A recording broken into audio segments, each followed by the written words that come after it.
Ain't it funny how time flies? I'm back again. I haven't been on actually since last Wednesday.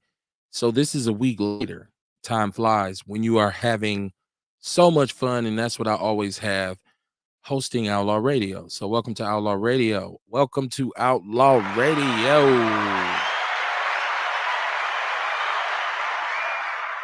Been off. It was the holidays. We have a policy over here in which we don't really do shows on a holiday. I prefer you enjoy your family, be with your people, do what it is that you do. Don't worry about, of course, if an opportunity presents itself in which it could be a financial uh benefit, then we'd mobilize on holidays. But as it stands, it's like, nah, enjoy your family, be with your people.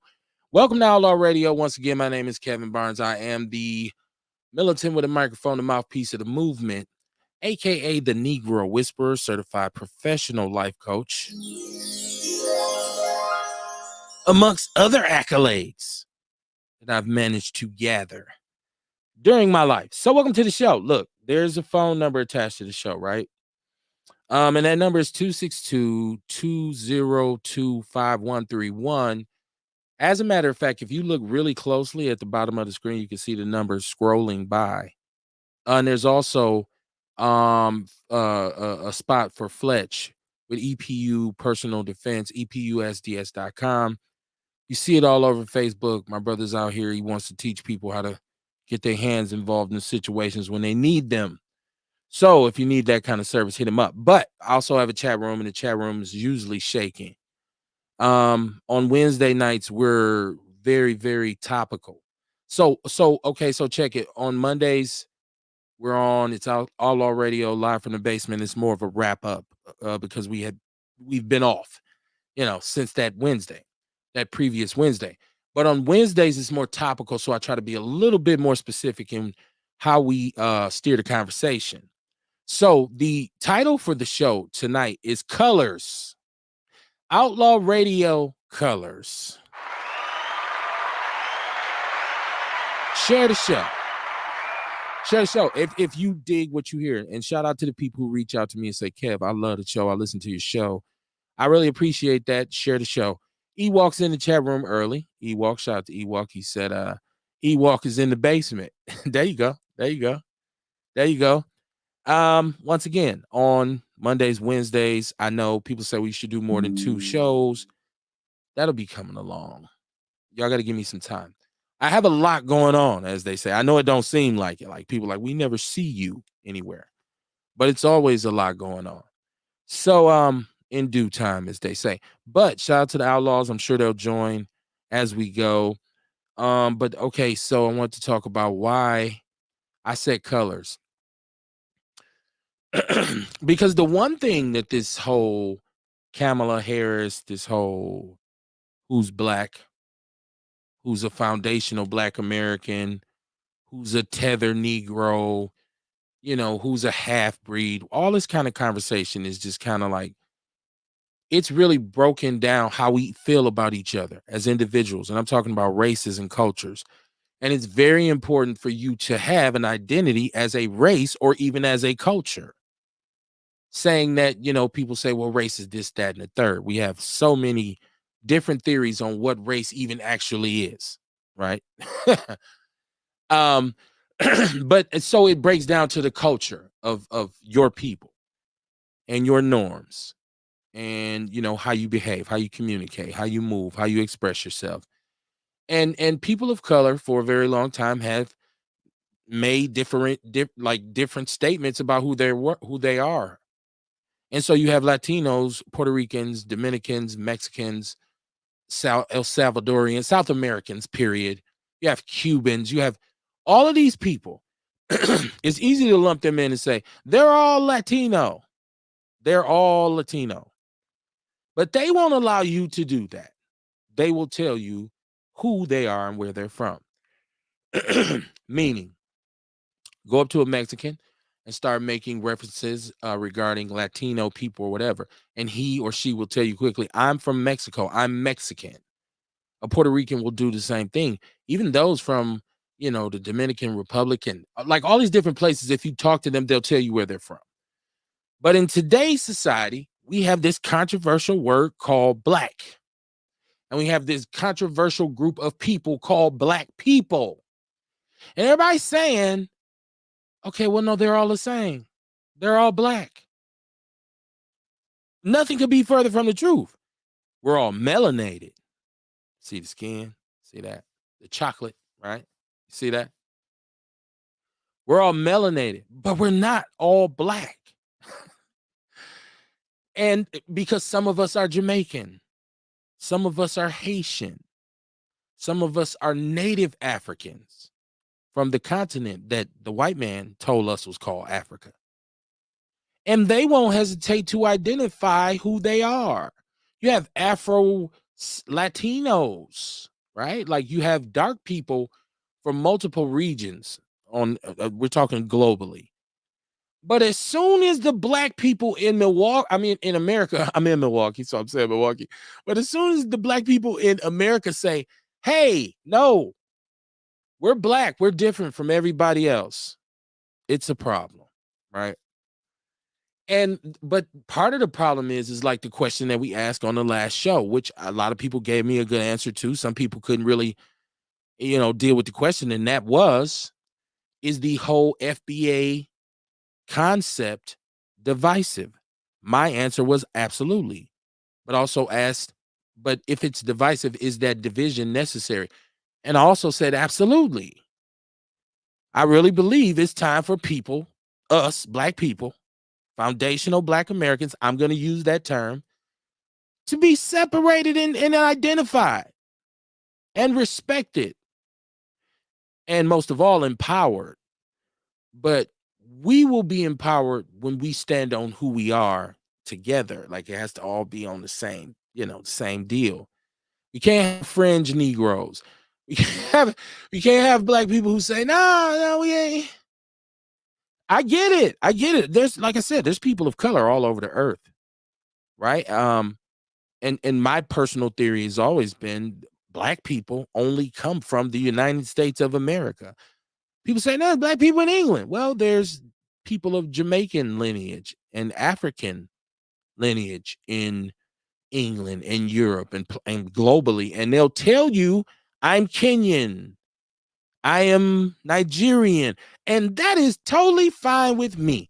If you're from Ghana and he's from Botswana and y'all have two totally different sets of cultural norms and identities, and we all black, but look, I'm Nigerian. I get it. That's fine. But when I say I'm a foundational black American, people get their undies in a bunch. Paris, Jesse Paris in the chat room said, peace outlaws from the Mile High Income and illegal migrant flooded city. Shout out to you and Shabaka, man. And Frontline Black News and the Revolutionary Agenda. Armed Black Americans. My brother, how you doing, man? How you doing? We gotta hook up, man. We gotta hook up. He said we should have followed Malcolm X. He said separation is a must. Malcolm X is very controversial right now. I'm gonna tell you why. Dion in the chat room, he said, "What up, bro? What up, Dion? How you doing? I want to go back to Armed Black Americans. He said we should have. Well, see, I don't know where following Malcolm ended at. I feel like what he stood for with the nation was different from what he stood for later. I don't know for sure that after he, I believe, became a Sunni Muslim, and please correct me if I'm wrong, I thought he kind of steered clear of separatism at that point. I y'all put me up on game. I think Malcolm had broadened his scope and said, I don't know that separation is the best solution here. My Outlaw family is very, very informed, so I'm sure whoever is out there listening will put you up on the real schematics of where Malcolm was at the end of his life.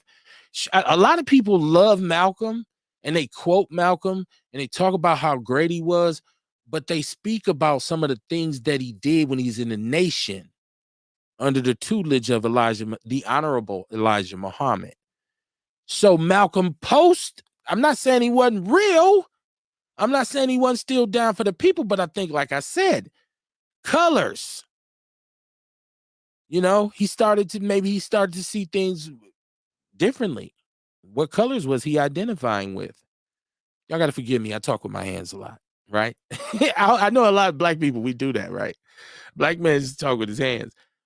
But yes, man, welcome to Outlaw Radio, man. People ask me all the time, what is Outlaw Radio? And I say, it's a show about black people. And they say, well, what do you talk about? I say, we talk about black people stuff. So if it happened in America, if it happened in Black America, it's going to be discussed on this show. As a matter of fact, I can give our show a lot of credit in the fact that if you listen, we talk about things way before they happen a lot of times. We'll call a shot. We'll say this is going to happen next, and then months later or whenever, it happens. So you have a fair, just to get every different perspectives and give everybody a chance to express themselves is a beautiful thing. So when I started to think about, I should say, because I've yet to really elaborate on it, colors. And I started to say, so as an individual, should I not see color when I am in fact a person of color? Knowing the way I've been treated in this country, knowing where my people actually are in terms of progress, and once again, I always say we made progress, but it's so much more to be gotten, as they say. I cannot help but see color because I see other people who are not the same shade as myself, and they have certain freedoms and gravity that I don't have. Historically, institutionally, there's been some discrepancies in the way we've been handled in this country, and it's totally due to the color of our skin. Right? So for me now to say, oh, I don't see color, first of all, I think I'm lying to myself. And I think if you feel that way, you're probably lying to yourself as well. And I would hope that it's not money. I would hope that it's not your financial situation that got you feeling so colorblind, because you will soon get what we call a nigga moment, smack dab in your lap in the United States of America. And this is why when we spoke on, are we free now? Like, in 2024, what's freedom? And we said the only thing that inhibits you, because you're free to think and feel and aspire to what you want a little bit more progressively than in other countries. Let's get that out the way. But there's also glass ceilings. There's also checks and balances. There's also gatekeepers. And some of them are prejudiced or they operate with discriminatory practices. So what you run into is obstacles, right? That are put in your way just because of your skin. We know that. So when I said, okay, I hope it ain't financial, because you're not really totally free, because no matter how much money you get, no matter how much celebrity status, no matter how much political status you get, if you're a person of color, you will be subject to being treated just like any one of us at any given time, especially when we talk about law enforcement. So many of us have had nigga moments that are, I got money, but I got money. I got a lawyer. Yeah, all right. All right. Let me see. Jesse said, yeah, he changed his stance after he went to Mecca, Saudi Arabia. Yes. I know that there was some people would call it an evolution of Malcolm. But once again, how many of us have done the research or even just cared enough to figure out what he did when he was a member of the nation versus what he did? And I know he didn't have much time after he wasn't with the nation. And I'm not talking down on Malcolm. I'm just saying sometimes context is important. So there's historical context as well when we talk about Malcolm. Some of those statements that he made about by any means necessary and violence is American as apple pie and the chickens have come home to roost, all that was when he was with the nation. I'm sure he said some very profound things afterwards. I'm just trying to draw a line in the sand, y'all. But yeah, I seen Eve, the rapper Eve, and see, I made, okay, so let me go back. So with this whole like revelation of color and what color is for me, I kind of come to the conclusion that as a black man, the one thing I will never do is put another black man down. Like, we really got to steer clear of how negative we are with each other as brothers. And when I say put you down, I mean because I don't agree with what you say or how you move, it got to be all kinds of extracurricular razzle dazzle, right? Oh man, fuck dude. Oh man, bitch ass motherfucker. Oh, sell out ass, coon ass. Like, we have these, we have these darts that we'll throw at each other. I'm never going to entertain in that ever. Moving forward, I won't. I can speak against a brother and be objective with him and or her or sister and just let it be that. The whole Kamala Harris thing for me got crazy when we started to call each other names. Like, we start really, it was visceral towards each other because, oh, you Kamala. I was like, wow, we're doing this to each other. We can disagree, but we don't have to be callous with each other. It's this thing, it's this kind of lifestyle, a gentleman and a scholar, being gentlemanly and being scholarly, meaning that you conduct yourself smooth when it comes to dealing with other people, and you're very intelligent. You conduct yourself smoothly. So to be intelligent should have told us off top, there's no need for us to argue about this. You like her, I don't. Because that's the way we always been. Think about all the things we compare. Jordan, LeBron, Tupac, Biggie, Nike, Adidas, right? Packers, Bears, whatever your team is. We disagree about a lot of things, but it should never turn into a situation where we're at each other.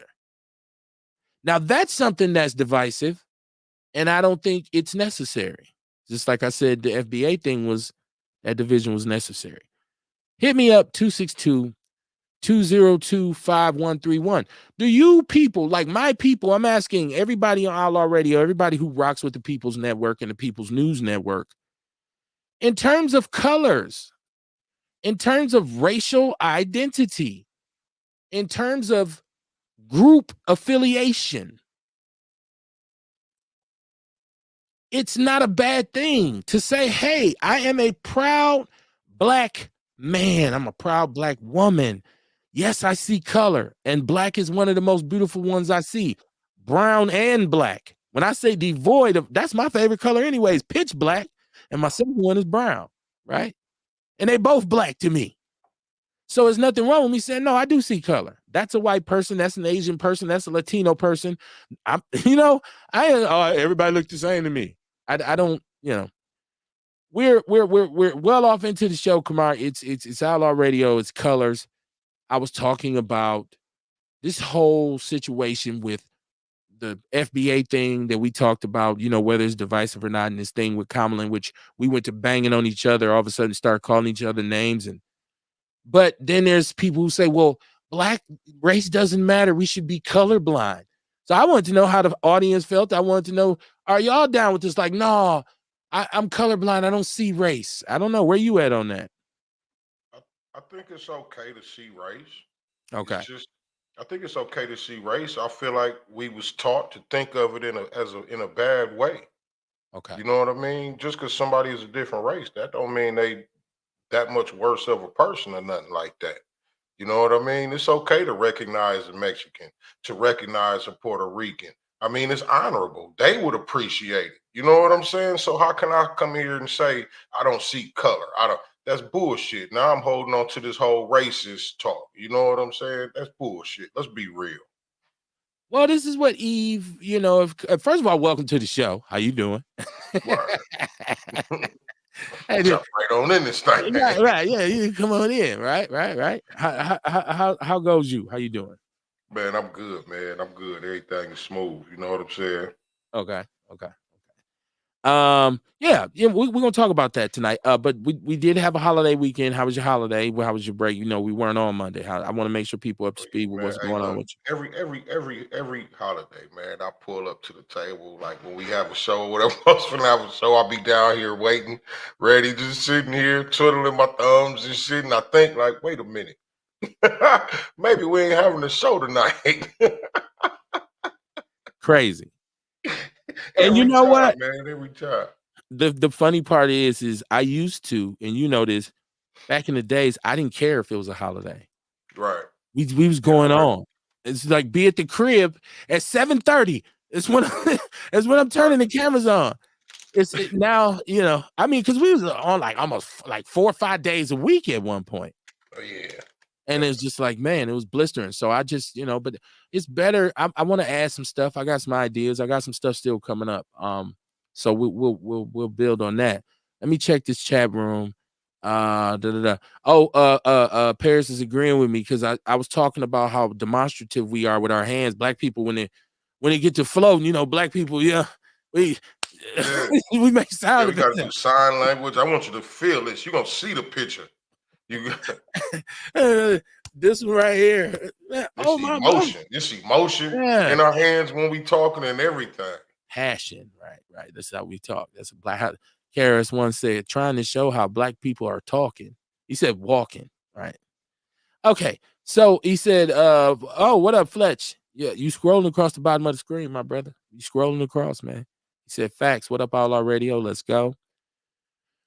Jesse, he's talking about because Malcolm X came up and shout out to Armed Black Americans. And he was saying, we should have followed Malcolm into separatism. But I was saying, a lot of what people praise Malcolm for, his most quotable moments, the things that people look at the most are things that happened when he was with the nation.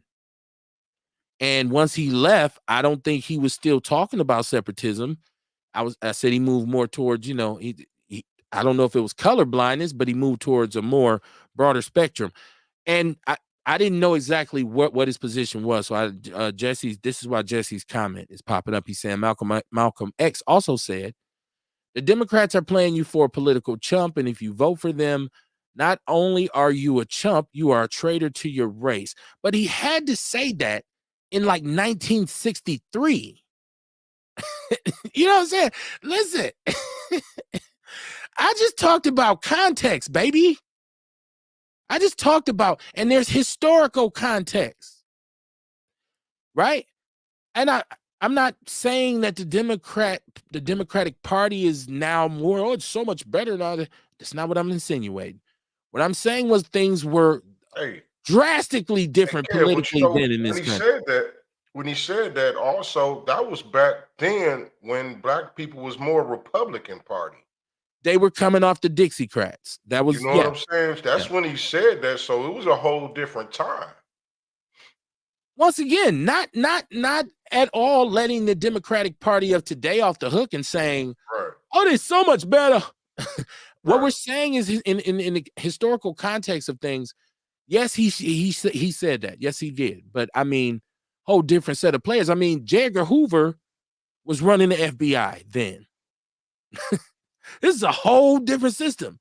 So I feel Malcolm on that. I feel Malcolm. I'm pretty sure if you ask him about the Republicans, like, was he a Republican?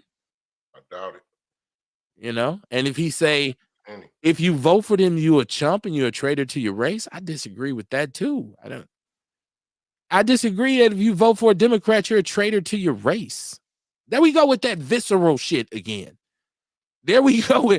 We can't, as black people, we can't just say I disagree. We got to add some shit to it. And not only is you wrong, you was a bitch ass nigga. It's just like we and you hate your mama. Right. Your mama must didn't have no titties. You're like, what they got to do with me voting Democratic? Like, what? Come on, man. He said, this is Jesse. He says, I see color every time I look in the mirror. I've never been colorblind. Thank God I can see color. Matter of fact, I happen to love colors, period, right? This is my favorite season, autumn. One of the reasons I love autumn is because the colors, the changing, the leaves that turn, that's some good earth tones involved with autumn. I love earth tones. He said Mexicans and Puerto Ricans are ethnicities, not races. The Mexicans opted out of being their own race in the census in the 30s. Once again, that word, when I say race and culture, we all, it's so many variables. Just like when I say I'm black, you got a lot of black people who look at me and say, nah, brother, you got it wrong, man. In my mind, you know what I'm hearing? Wah, wah, wah, wah, wah, wah, wah. Why black folks always want to get real technical until they come to their own issue? I'm gonna tell you what's wrong with you. We ain't gonna talk about what's wrong with me. You know what I'm saying? Black people get technical as a motherfucker instead of getting technical about their own wellness. Well, I think you tend to lean into pastors that are fruitful, meaning you don't really go in unexplored territory in terms of your everyday conversation. Kamar, is mostly built around your understanding, right? So you gonna hang around people who know the same shit and most people who've been the same places and doing the same thing. You're not gonna be venturing off. So when you say they'll get technical with everything except their own shit, we ain't here to talk about me. We talking about you. We Or talking these about other you. motherfuckers. Right. Don't worry. A black person tell you quick, don't worry about my business. After they done just read you for filth, right? Like They talk about Kamala fuck ups, Obama fuck ups, everybody fuck ups but their own fuck ups. nobody has been spared in this war. With Kamala done set people on her ear, but politically, I was watching Willie D, man.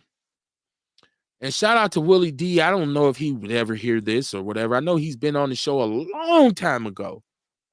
But Willie D came up with this thing that he said, it was ABT. He said, anybody but Trump. He spoke on, okay, if you don't like Harris, if you don't like Kamala, right? The Ugandan giant, if you don't like her, give me somebody else, anybody else except Trump. It was funny when he said, I will vote for a wet piece of bacon over Trump. And I'm like, damn, I know I done heard some shit like that before, right?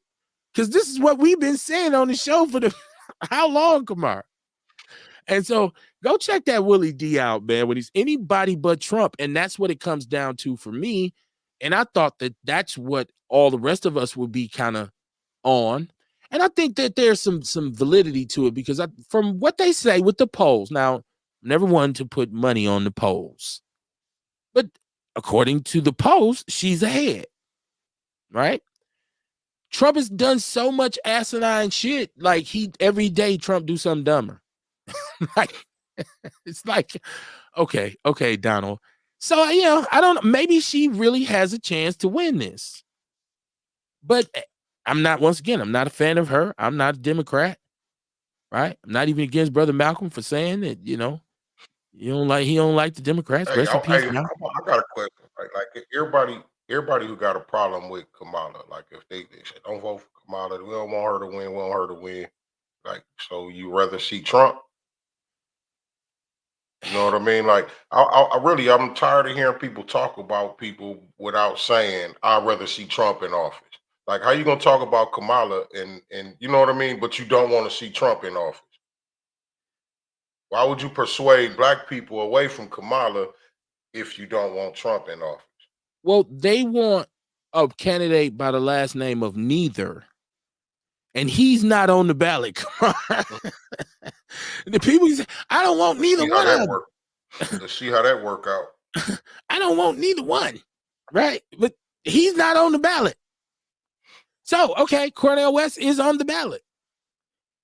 For me, as an informed voter, has Cornel West done enough to keep me abreast of his platform and what he wants to do? I don't think so.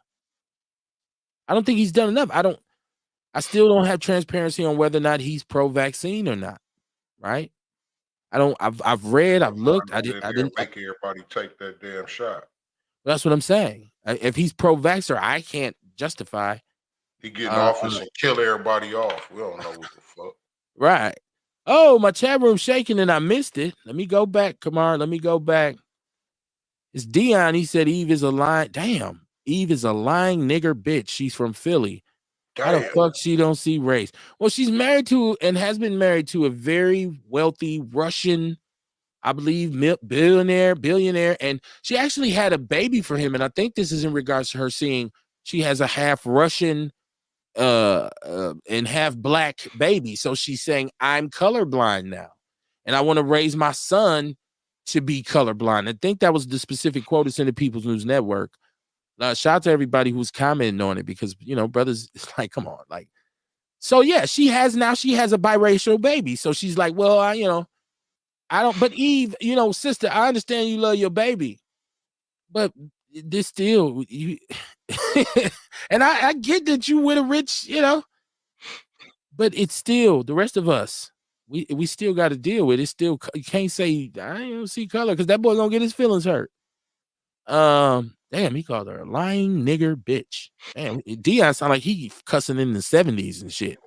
She pissed Dion off. Right. After I just got done saying I'm never putting no other black person down, Dion just comes in and just burns all that shit up. And hard. Jesse says, how many have times really changed though? Look at what just happened last week in California. Democrats kept 3 reparations bill from getting read, and people still want us to vote blue no matter who. I don't know who would tell you that, but they would be an idiot anyways. Anybody who says to vote for either party, no matter who, is an idiot. So that's a person you ain't even gotta bid them a farewell. You just keep walking past them like, was he talking to me? That motherfucker couldn't have been talking to me, right? Like you say, how have times changed? Had I not gotten to spend a lot of time with an individual who really, really lived through the Jim Crow South, and it being compared to the opportunities that were available modern day, I probably would say that 2 things ain't changed. It's still racist. But my mom would tell you unequivocally, you don't know what the fuck you talking about. If you said that to my mother, like, hey, yo, what you mean? Ain't nothing changed. It's still. My mother would say, you don't know what the fuck you talking about. And she would proceed to tell you some horrific stories about how things were as opposed to how, and this was 80s, 90s. So I think a lot has changed, and it's okay for us to say there has been. I feel like black people don't even want to say any progress has been made. It's almost like you scared to congratulate yourself. There's been some progress made, man. I mean, there's been some, right? I think times have changed, Jesse, but I'm still not going to tell you vote blue no matter who, right? No. He said, I'm technical about a lot of things, including wellness and growing my own food, right? He said he's anyone but Kamala. Okay, there you go.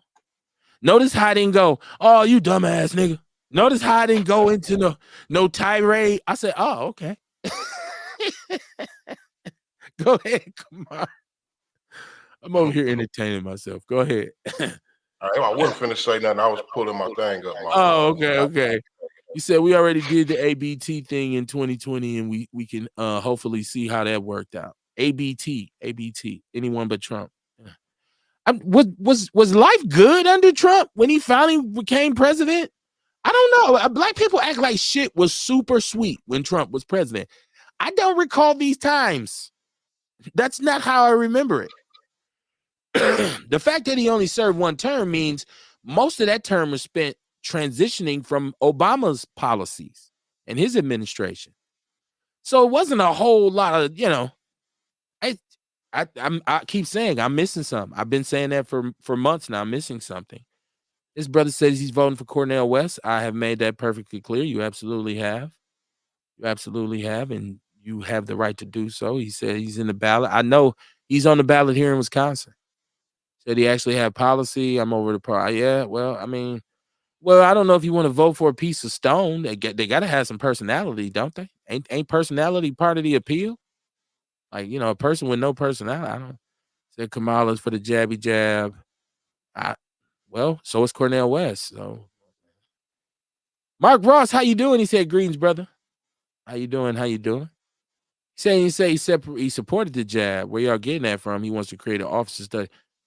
Well, I've actually looked at his website too, but I've also looked into it. And he, once again, a direct quote from him is that he wanted to ease the relationship between black people and the medical industry or the medical field. I shouldn't say industry, the field, which of course is an industry. But because he said naturally we have a distrust of them. So what they have to do is show us that they're not against us. So we will want the jab. So we will trust the jab. That sounds pro-jab to me. Kamar, how did that sound to you? Say what now? I couldn't hear you. I was saying Cornel West's statement on the jab was he wanted to reinforce the relationship between blacks and the medical field, and they needed to show us, and our distrust, he said our distrust is justified because of, experiments and whatnot. But he said he wanted to build a relationship where we could start to trust him more and accept that the jab was good for us. That sounds pro jab to me. I think that's bullshit. Okay. I think that sound pro jab. They also trying to get us with the pharmaceuticals and shit. You know what I mean? He trying to link us right back in that whole fucked up system. And why do we need to create an I thought I office? thought the idea was to be getting away from all the bullshit medications and shit. I thought that's what the goal was. I It don't know. sound He like said he he wanted, trying to. It sound like he um, trying to reintegrate us into that shit. that's what it sounded like to me. He was saying, we're going to show you that it's good. That's why I'm creating this office to show you the effect. Why are we wasting time on that? Right. You see all of the side effects. You see which ones were faux pas, which ones were fugazi. This is regurgitation at its finest for me. He said his grandparents and his great grandparents lived in the South. Right? Let me catch up. He said my grandparents and great grandparents. Okay. Well, my parents and my great grandparents and great great and great great great. So yeah, why he walks said, why waste a vote? That's just dumb. He said progress. How we got black faces in high places, but the condition of our people hasn't changed. There's a lot of people who are living very well right now. Black people. I know a lot of black people who have a high standard of living. I do understand that there's a bunch of us suffering, and I understand that the majority, we say 40%, live below the poverty line. But a lot of that's due to certain circumstances and situations.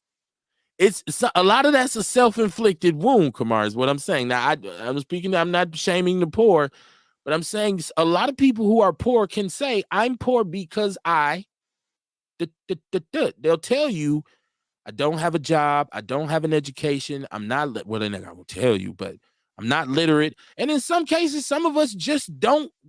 You meet a lot of brothers who be like, I ain't fuck a job. I'm gonna hustle till the day I die. And it don't gotta be dope. It can be a plethora of different things. Like, some brothers who got a new business every 2 years.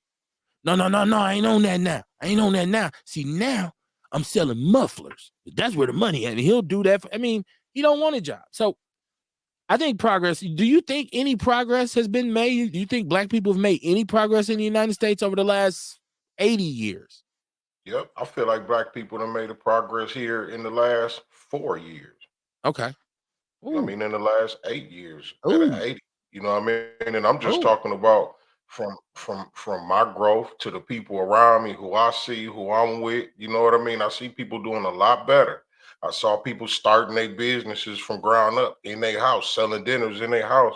Same people got restaurants now. You know what I mean? Like you could talk about all the bullshit you went through that you felt like held you down. You know what I mean? But the bottom at the end of the day, it's about what you're gonna do tomorrow to get to where you want to be. You know what I mean? You can talk that shit all you want. Excuses is like assholes. Everybody got one Everybody in got a this reason tank. why they broke. Don't nobody want to find out why they ain't. You know what I mean? Why they broke. Well, my life experience of and so my case study, if you will, would be the time I spent as a job coach in a very large subsidized housing development here, right? And I was a job coach, literally, with a program, and it's just a program, but it's still going to this day, I know, um, to help people get out of subsidized housing. So all kinds of different opportunities. And a majority of the people who I spoke to just told me, I'm not trying to work. I get a disability check, Mr. Barnes. I'm not trying to work, or my kids get this. Well, they had certain benefits, and they said I'm not going to work until and then the pandemic hit, and it was really like, no, now I'm really not working. Brothers getting $1,000 a week. It was like, no, I'm not working. So when that shit was over, you go right back to where you started from. You know what I'm saying? So let me see. Let me catch this chat room. He said I had a lot more money and work under Trump. My work has always been consistent under every president for the last 25, 20, 28 years. Well, I've then he never wasn't not president. we go all the way back to Clinton and then Bush. My work has been right there. So I can't, and I I'm think it saying that just to so say happened that Trump was president. You know what I okay. mean? When he made more money, I just feel like just so happened that he was president. Like you say, you know what I mean? Like you 50, you've been living, you've been doing well your whole life, right? Or Right, sweating 50, whatever. I'm just saying around that age, right? right, You right. know what I mean? How many presidents have been president in that time? Yeah, that's what I'm And saying. you've I go been all the way eating. back. Yeah, You know yeah. what I mean? It ain't like just because a certain president is in now, you know what I mean? It's your excuse now. Man, We finna be fucked up out here. had to have that muscle in my hustle, Kumar. Yeah, you know what It I wasn't mean? happening. It's you. It wasn't It's happening you, by Jesse. itself. You know what I mean? It's you, Jesse. It ain't the president. You know what I mean? You made that money. Um, okay, so let me give Mama Jenkins. She's in the chat room. She said, "Good evening, my outlaw family. It's good to be back after being blessed with another year. Happy birthday, Mama Jenkins."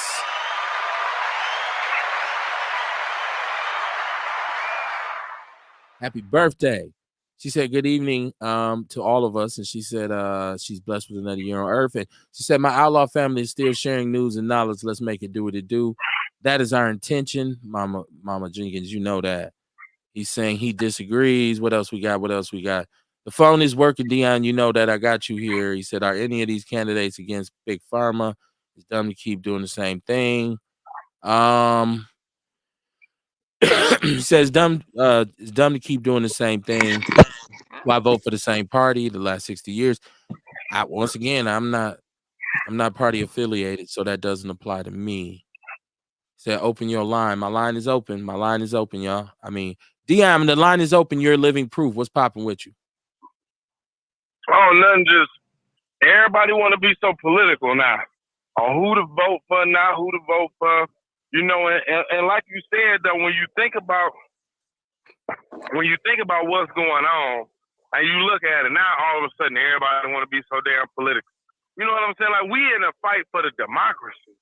Like the other day, I was on Orlando had a little live on. I inboxed you, and I'm just listening to him and the other guy talking, and I'm like, these motherfuckers is crazy. I was like, especially dude, like, listen, man. Like I said, I don't knock nobody for being a Democrat or a Republican. But man, there is no way in the hell that you can sit up here and tell me that this Republican Party ain't racist. There is no way. They just tried to say Kamala couldn't be president a couple weeks ago because her parents weren't born here in the United States. They was going back to some Dred Scott type of shit. I mean, what? You know, I don't see no policies that Trump enacted when he was in office for people to feel like he's so good. Like, and then I don't even think people really understand policy enough to understand that, like, the United States is a sanctuary country. Why when Reagan was in office when nobody talked? Because the wall, I wanted to Google how that shit looked like, do a Google map. Is it really a wall there? Is it some type of imaginary barrier? We don't know what the fuck going on. You know what I'm saying? Like I don't know if it's a wall there. Is it a wall literally like the Berlin Wall? You You know what talking I'm about saying? on our border? Yeah, on the border. There's a physical wall. I don't think it's completed, but yes, there's a wall. It's the Great Wall of China. Yeah, it's a wall. It's a physical It's wall. like the Great Wall of China. But immigrants, When they put a wall up. But immigrants been coming in this country since God knows how long, from Mexico all over the border. Like, why not? You understand what I'm saying? And look, Kev, I'm gonna send you this documentary. You might not look at it, you might, but man, when you was talking about how your mama said Mississippi, woo, Mississippi was a monster, boy.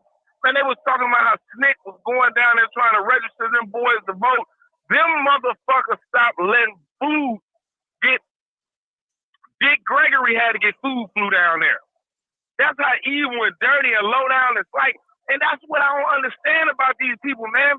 They talked about how they killed. The only reason that people always talking about color, the only reason a lot of light got on the voter registration because they killed them two white boys and the black dude, I can't remember his name, but they killed them down there in Mississippi. Right. Man, it took them 40-some days to find that people's body, man. You know what I'm saying? Them people, listen, the governor stopped having food coming Greenwood, Mississippi, all down there in the Delta. You know what I'm saying? Like, I don't understand. Like, I just don't. Well, maybe like people. Their president, what's his name? The one who got shot, George. When he said he's famous for saying segregation yesterday, segregation George today. Wallace. George Washington, Yeah, George Wallace. He said segregation tomorrow, segregation forever. He was the governor of Alabama. He ran for president. Oh, I thought he was over Mississippi. Oh, okay. I thought he was over Mississippi. No. Yeah. No. But the thing about him, though, bro, the race, the hatred, like, I really wish that somewhere, like, it needs to be some type of way where the shit need to be under, because these people are mad at us because we were brought over here against our will, forced into servitude, and we wanted to be free and have equal rights like they are, and they've been mad for a long time about that shit. Right. Now they've been mad for a real. They've been mad for a real long time. I got to get your take on the colorblind thing, but I want to welcome Courtney to the show. How you doing, Courtney? Hi, Courtney. I'm well. Hello. Oh. Well. Hey, Kev, you know I see color. Hold on, Dion. How you doing, Courtney? What's going on with you? I'm well. It's been a long day. You know, school has started back. We started a new job. We've officially in there today. But guess what I have with me today? Some Vitality. Yeah, I stopped by yesterday and grabbed some 3 of them and some watermelon juice. What? I drunk most of them yesterday. I only have one left. So you hydrated. Get them, just drink them down. You be like, damn. You hydrated. If you ain't had it, you better get it. All right. Man, look. Yeah. You better get you some. Welcome to Outlaw Radio Colors. And the discussion was off top about people saying we should be colorblind and we shouldn't see race, and because we know now that there's this movement for us to identify ourselves as foundational Black Americans. This is a thing, whether people want to accept it or not. This is real. This FBA thing is real, and I'm telling you, it is a little divisive, but I say it's necessary. So I see Eve. We call her a bed wench all the time, but I'm done insulting other Black people, so I'm not gonna call her a bed wench yet. But she comes out and says she has a mixed baby now. She wants him to grow up in the world and be colorblind. She doesn't want him to see color. Now, I don't even know if Eve really said this. This is in the media, whatever. But this is why I said I wanted to talk about colors tonight and saying there's nothing wrong with us as Black people saying, hey, this is us. We're not like y'all. Well, I'm Nigerian. Well, I ain't quite Nigerian. I'm Latino. Well, I'm non-Latino. Hey, I'm Asian. I'm not. I'm different. I'm something else. I'm made in America. And so I don't think this is a bad thing, but as soon as Black people take part in it, it's like, oh shit, you got to cut that off. Ewok is on the line. Ewok, what's popping, man? Too many Chiefs and not enough motherfucking Indians. Everybody is going off their own, you know, it's selfish as hell, man. You know what I'm saying? Everybody is in Kamala Harris' panties, talking about she putting hot sauce on her chicken, all of this personal thoughts and shit, you know. Hey, it got to be a common cause. We have to have a common cause. And in order to have that, we got to quit talking about that old bullshit. That's just real talk, man. That's just bullshit, man. She locked up niggas for sticks and stems and seeds of weed and shit, you know, and all of that shit, you know. Okay, that's something that we need to know about. That's something that we need to know about our history. All right, that's fine. We can have a topic on that. We can have a topic on all kinds of other shit. But, you know, the common cause thing is something that we all need to realize. Everybody is on emotions and shit. They on their own. Like dude said, oh, I was doing good when Donald Trump was the president. Like K. Bull said, nigga, you was doing good because you was doing good. You gonna get this motherfucker your credit, man. How you gonna get this motherfucker your credit, man? Right. Come on, man. We gotta stop this shit. This is total nonsense, total bullshit. Us arguing amongst each other about whether she's Hindu or whether she's Black. Look, anybody but Trump for right now. We can still sit down at the table. Look, if she do get elected, Let's get 1,000 trillion niggas to go right to the White House and say, all right, bitch, you in there now. This is what we want day one. Don't wait till the day before the election to start your grievances and shit. You know what I'm saying? Just simple shit. You know what I'm saying? Think positive about what you can do in the beginning. Don't start spreading negativity at the, when it's time to make the common cause move. One thing we don't want is this orange motherfucker back in the president, but in the Oval Office, man. That's it. That's all, man. I'm gonna let Dion finish his spiel, man. But we got to stop this shit. Hey, but are you colorblind? Do you see color? Man, I see everything. Shit, Okay. you damn right. I see light skinned niggas, dark skinned niggas, chocolate bitches, terrible bitches. Ooh, I thought you was gonna say chocolate niggas. I see all of that shit. I be looking. I see that shit. I don't play that I'm colorblind shit. I see the white ones too. And if they fine, I want one of them too every once in a while. You tell on yourself. Man. I'm keeping it real as a dollar bill, man. Oh, wow. Yeah, say don't tell on yourself. Don't tell. I ain't telling shit. I'm telling the truth. You out there in AZ with Becky. You ain't wrong, you walk. Up in the trailer with Becky. Oh, you live in Arizona, man? Yeah, I've been in AZ for. Bro, we might have to slap hands, man. You know what I'm saying? I'm gonna be out there next month, man. Me and my gal, we coming down there from the 16th to the 20th and shit. Just to put a face on the voice, though. You know what I'm saying? Yeah, I'll be in Milwaukee. I'm gonna be in Milwaukee on the 21st. So September. Catch me while you're here. It can still happen.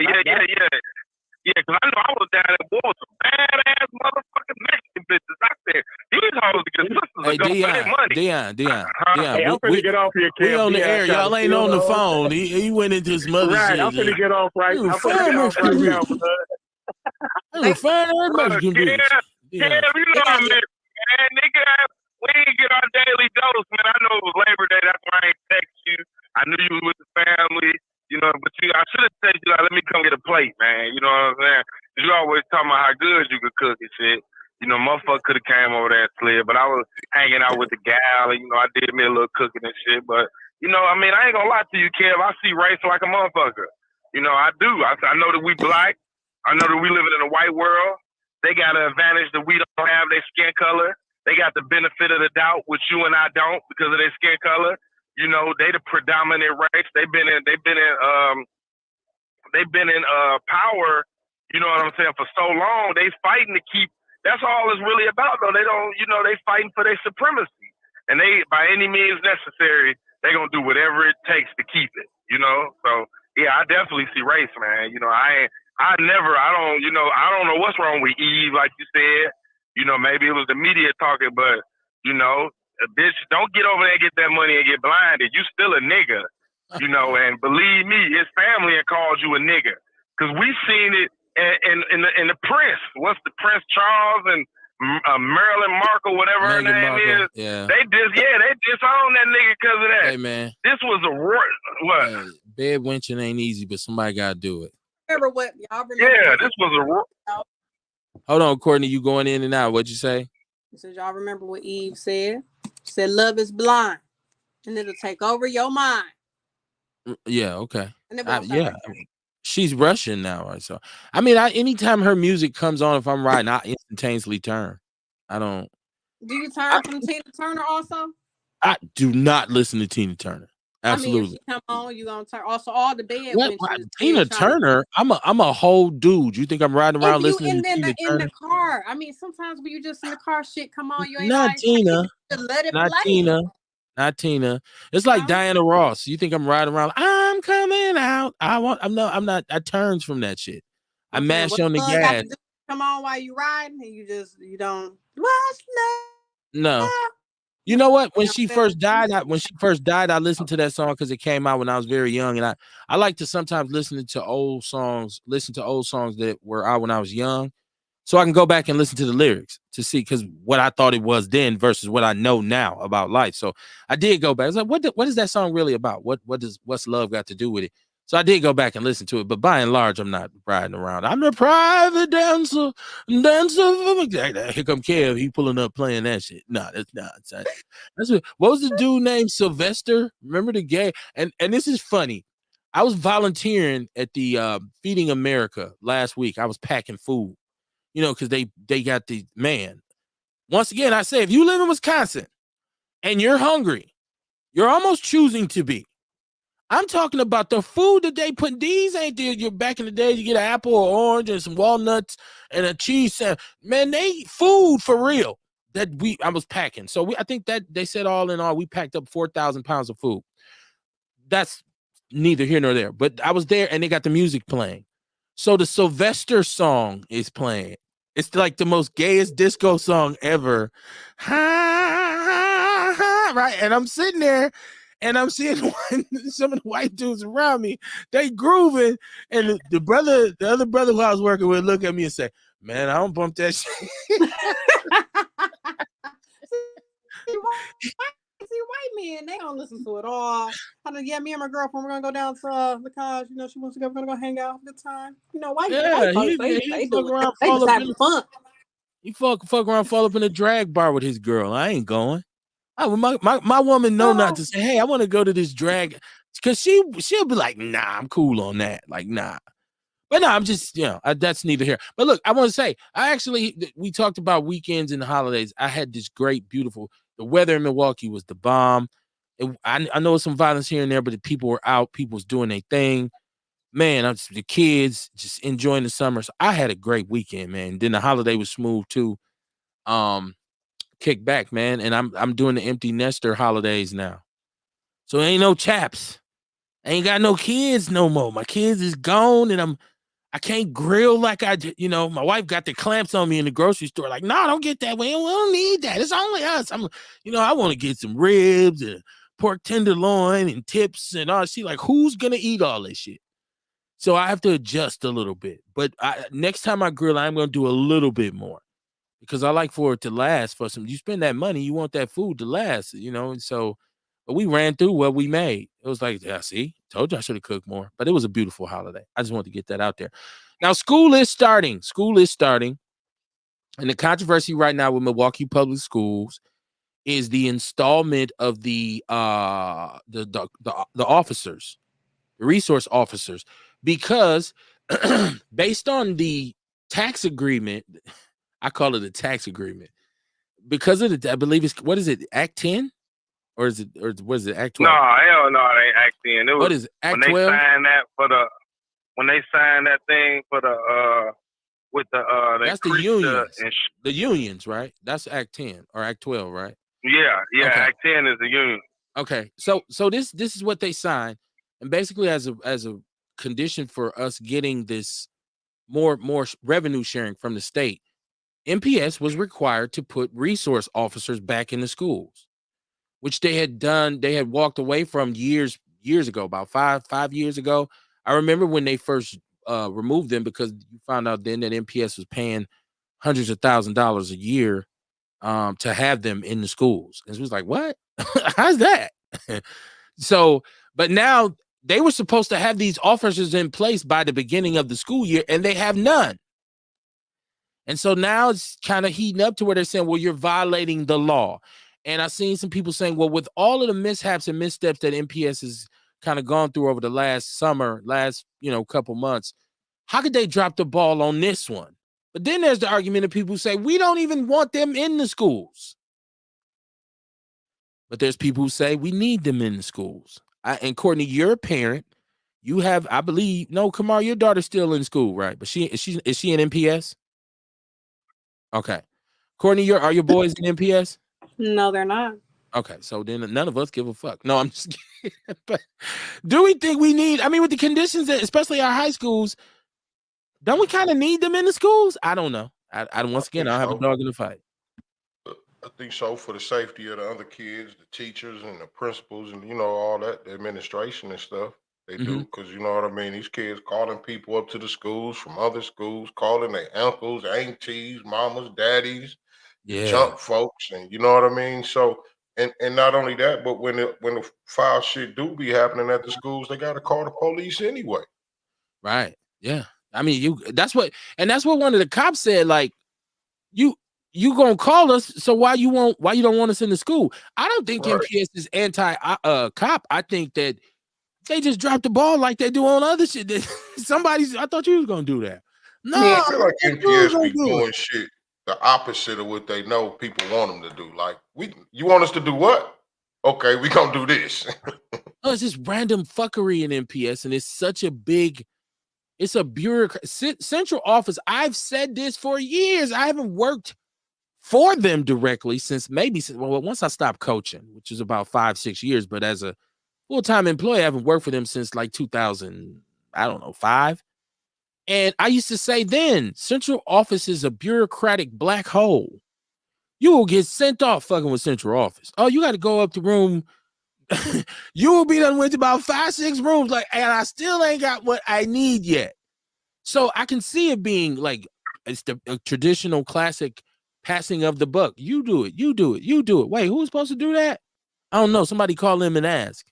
You heard anything back? No, we ain't heard yet. Fuck it. We just ain't gonna do it. I mean, it's ridiculous at this point. Like, you would have really thought that they had this in place, but they don't. And if my child was going to one of these schools, I wouldn't be totally against it, but I would want that hope that these officers be trained. Meaning, we don't need Dirty Harry in the lunchroom, right? You don't need to be walking around with your stick hitting kids, and you should definitely be aware of the special education students who have these IEP diagnoses that might be wilding the fuck out. And this ain't no alley in the hood. It ain't time for you to take the Glock out and pop him. Yeah. And I think, Should they be armed in the school? I don't think that they're armed with firearms. I don't know. Somebody would have to tell me. They need to know how to fight or something, though, because like these little teenagers. I mean, even back then, like kids will beat your ass. You know what I'm saying? If you ain't like, man, these teenagers will beat your ass. They will fuck you up. So you gotta have some type of skills to be able to get your stick quick. You gotta. Well, I like what Kamar said. I like what the part that Kamar put on it is that one of the reasons I endorse the police being in the school is to protect the teachers and the staff safety. I mean, we've had incidents here where the safety been overrun by kids. I know a principal who I'm cool with. I used to coach at a high school, and he was a principal there, and he ended up in one of them situations where he got trampled. Like, these kids they're a little bit different. That's why I'm saying the training has to be there for these officers. I would hope, because you can't just put any old officer in there. Our kids, Jeffrey Norman, who is the police chief here, a black police chief, by the way, who also was just revealed to have he was trying to go to Texas. It was in San Antonio. He's trying to bail. Like, now everything you say, we kind of looking at you like, you don't even want to be here, bro. Like, we don't want to hear what you got to say. But he wrote this passionate letter about the number of teenagers involved in violent crimes, shootings, murders, reckless driving. This summer, he said this whole summer, like he was just detailing, we pulled over a car with 14 and 15-year-olds in it. They had semi-automatic weapons and drugs. And who said that before? We've been talking about this all summer, right? We've been saying these young people are OC. Man, y'all better, come on, man. Outlaw Radio, stop it. I don't care what I know people don't want to give us the credit. Fuck them. But I'm just saying, he wrote this letter, and his question was, well, what are you willing to do? What are you? Because he said people are criticizing him for saying you're not arresting enough people. Like, why are you chasing people through the city? But he was like, we need to look at the fact that we have 14 and 15-year-olds who will, when we try to pull them over, they'll take off. Why do we have this situation? For months, almost for years, we've been saying on this show, what needs to be done with these youngsters because they are out of control. I've seen a lot of the comments of people saying mandatory minimums. Kamar. Well, we had a show called Lock Their Ass Up. No, we didn't call it that, but that was like the moral of the show, right? Lock their ass up, right? And I'm not, if you got a 14 or a 15-year-old and he or she is really, having some difficulties, prayers to you. And you got to dig in and try to do the best you can. But I'm saying if that individual, if your child is involved in some really, really heinous behavior, you got to let them go. You got to let them, they got to face the consequences and the repercussions of their decisions. And incarceration needs to now be a part of that. So, you know, I read his letter and I thought I said, okay, the police chief, but I think it's wrong for police to ask us what we're going to do. Y'all the police. what y'all going to do? What the fuck are y'all going to do? That's what I'm reading the letter. I'm saying, bruh, y'all don't even protect people who cooperate. Who y'all don't even protect people. Y'all got a horrible record. People have been murdered after. We had the brother on here whose mother's house got shot up because she and the dumbass cop went right over across the street and told her, you know who told on you, don't you? That's y'all. So what y'all gonna do? It's out of his hands. I know. There has to be some specific legislation written. There has to be some motions passed. It has to go through the system. But man, these kids, man. Woo. And it's almost to the point where the good kids, because there are a lot of them. Shout out to everybody who's dropping their babies off at college. I see a lot of y'all drop them off at Dillard, drop them off at Louisiana State. Yeah. Shout out to y'all because you're trying. That's not necessarily 100%, but you trying. But it's to the point where those kinds of kids can get caught in a cross between the kids that's like, nah, fuck you and college. I'll shoot the shit out of you. Like you gotta you almost had to tell your teenage son, you can't go over there. Like, you know what I'm saying? By the time I was a teenager, I never asked my mother, could I go somewhere? I just left the house. Yeah. One time she got wind of Atkinson, was like, I don't want you over there on Atkinson. Yeah. And I was like, okay, I ain't gonna go over there no more. And lo and behold, 2 days later, here come my brother pulling up through the hood with her in the car. Thought your ass wasn't gonna be over here no more. I ain't getting no whooping. She just told me it is what it is. You catch one, you catch one. I done did, in her words, I done did all I can do for your ass. Right? So, but I didn't, mama, can I go? No, my son at 17 was, hey, dad, can I go? Where's that? Nah, bro. You know what time it is? Like, I had to be like that because of our young people in this city, man. I was definitely the same way. And then sometimes I was like, damn, he is about to be an adult. But still, I was like, man, fuck that. Hell no. Sit your ass down. You'll be 18 soon. Do what you want when you grow. You right. I let him go sometimes because I understood he is a young man and he got to go out and, you know, get his salt. I did. And sometimes even my wife would say, I told him no. And I'm like, nah, but you know, you can't hold him like that because if you do, when he get loose and he get a taste of it, it'll blow his mind. He's like, oh, shit. And he go crazy. If he, you know, if you got to give him a little taste of it, like, yeah. And when you leave, it ain't like your man's ain't hitting you. I'm on you, like, what's up? Hey man, you know what time it is? What y'all? Who over there? Like, I'm that father. Like, and it once again, there was no guarantee. You know, there's no 100%. I'm not the father of the year because of that. I'm more grateful that my son on his own had the perspective of, I don't really like the bullshit. That's not what I want to do, right? Like so. But yeah, I mean, that's what are we gonna do? Is what Chief Norman is asking us.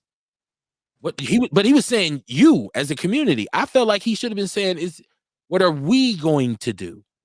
But you know, and then I seen brother DC Crowley. Oh, DC, my brother. DC came out and he was with a group of individuals, and they said that they're supporting legislation to deal with reckless driving, right? Let me get the right name on this. He wants to sign, it's called Vision Zero, right? And it's supposedly a collaborative effort with the Department of Transportation. And he gave a nice speech about his children and, you know, and shout out to DC and shout out to Erica Edot, man. She's good people. And they got some beautiful baby girls. And he spoke about, you know, his family, and he thinks about, you know, somebody could run him off the road or whatever, right? But then when it came to, okay, so what is this Vision Zero? It was more about, first of all, this is years off. This is not nothing immediate, but it was this vision of more bump outs and narrowed lanes and more stop signs. And I was like, well, that's not new because that's what y'all doing right now, right? And so then he passed the mic to the other dude, and he was the secretary or the director of the Department of Transportation, and he had a nice speech. But they're still basing this on the approval of a $20 million grant that wouldn't even if we got it, it wouldn't be until next year. So I found myself thinking, what was that for? I can't get that time back.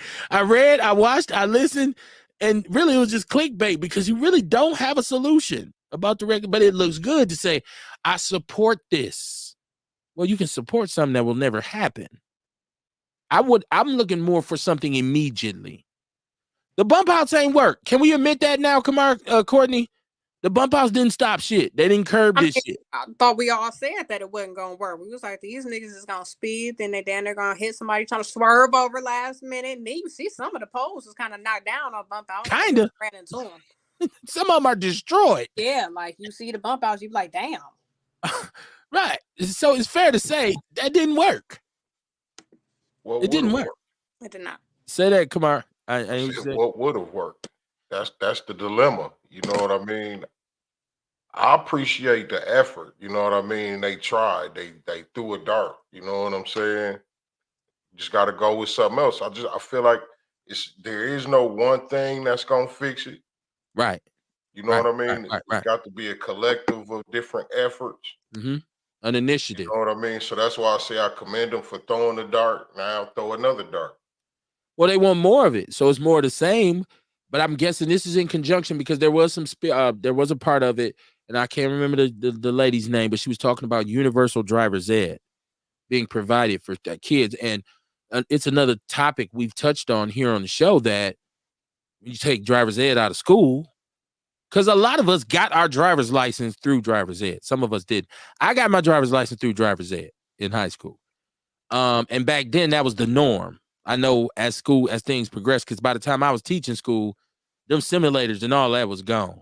But we went through the old school simulators, and they show you that film of people tow up on shit on the freeway, split in half, and like it's the worst auto accident.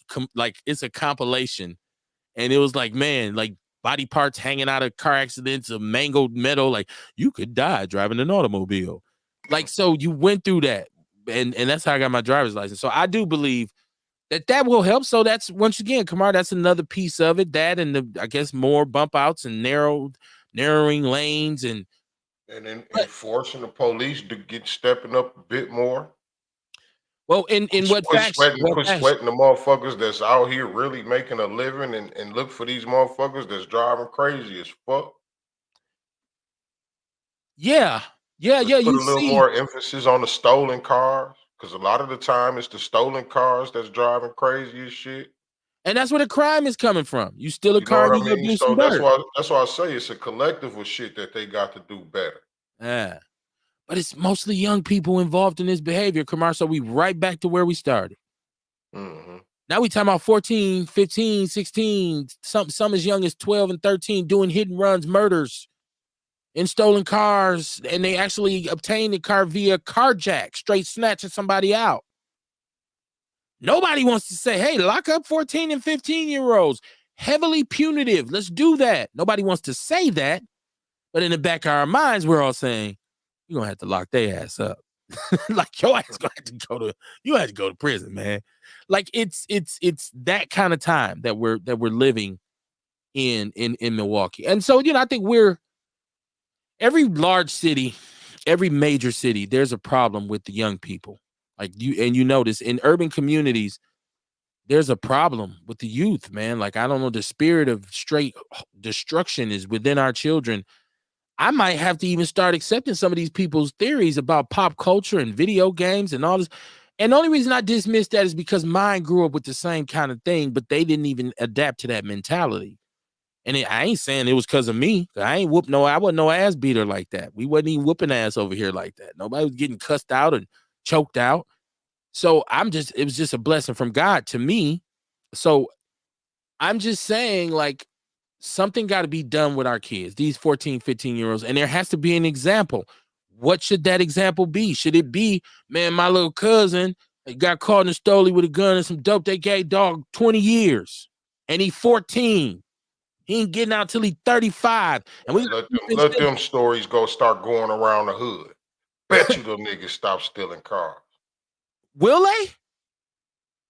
Yeah, I think so. Okay. Shit, they 14-year-old friend get caught in a stolen car, caught with driving a stolen car. Shit, ain't nobody trying to drive that motherfucker and get caught. Well, and they really hearing motherfuckers going down with that shit. 20 might be a bit much, but you know what I mean. Even 5, right. motherfucker get caught. Ain't no bail. They don't see their homie no more That's right. You gone. for Ain't 5 no years. slap on the wrist. None Ain't of no that. ankle You know what I'm bracelet. saying? Do No. not pass go. You got caught behind the wheel There of you this go. motherfucker. And don't let it be a body attach or some drugs. Because like Yeah, a lot of it's a these wrap. cats is Hang getting 'em. caught with stuff as serious as fentanyl and heroin. Mm. Hang 'em. They're gonna start rethinking that shit. They're gonna start rethinking their career choices. Well, they need to understand the term truth in sentencing. Now, this is Yeah, truth in they sentencing will. state. So if they say 9, 6 in, 3 out. If they say 15, 11 in, 4 out. You gonna do day for day, as them old heads say. You gonna do day for Mhm. day. Dang. So yeah, I mean, but maybe Kamar. Well, I'm not going to say maybe Kamar because I know. And then you put the awareness in the schools and had the police come to these high schools and say, "Hey, y'all can listen or y'all don't have to, but here's the new, Right. Yeah. and we are going to lock your asses up. Have a meeting on the first day of school in the auditorium. If it's a body involved, there's an automatic 20-year bid. If you crash Straight into up. somebody and take their lives, 20 years. No, No, it'd be more than that. You take a life, it's got to be more than that. you know, a 14-year-old, we don't want to give him more than 20, Kamar. Like, Bullshit. We need to stop this shit. okay. Right. It should be 25, no matter how old you are. Ooh, We need to stop 25. this shit. You know what I'm saying? We got to be hard. You ain't getting out till you 40 ball and you 14. Yeah. Straight up. Like killing people and shit being all OC. Hell no. You the man. Fuck How that. many of us are Then gonna that's cry gonna river cause though? them. That's gonna cause them to build more prisons. Then we gonna be bitching like taxpayers, like why I gotta pay more money for these people to get locked up. And then 10 years from now, we'll be looking like, well, I didn't know that they, you know, because we unlocked it. You know what I'm saying? Like, Our loved ones will be alive. Yeah. Hey, our loved ones Yeah. will be Who gonna alive. say that? Our cars. Hey, we still talking about the 94 crime bill. Yeah, and Hey. we get straightened Kev. out when we bring it up in the fact that if you grew up during that time, you know it was needed and that's what black people wanted. Hey, Kev, even if our taxes will be higher, we'll have a lot more alived loved ones. Okay. Our cars wouldn't be coming up missing so much. You know what I mean? All this fucked up dumbass crime and shit. A lot of this shit will end. But maybe the taxes will go up. You know what I mean? I'm willing to pay for that, man. I'm willing to pay for my kids' safety.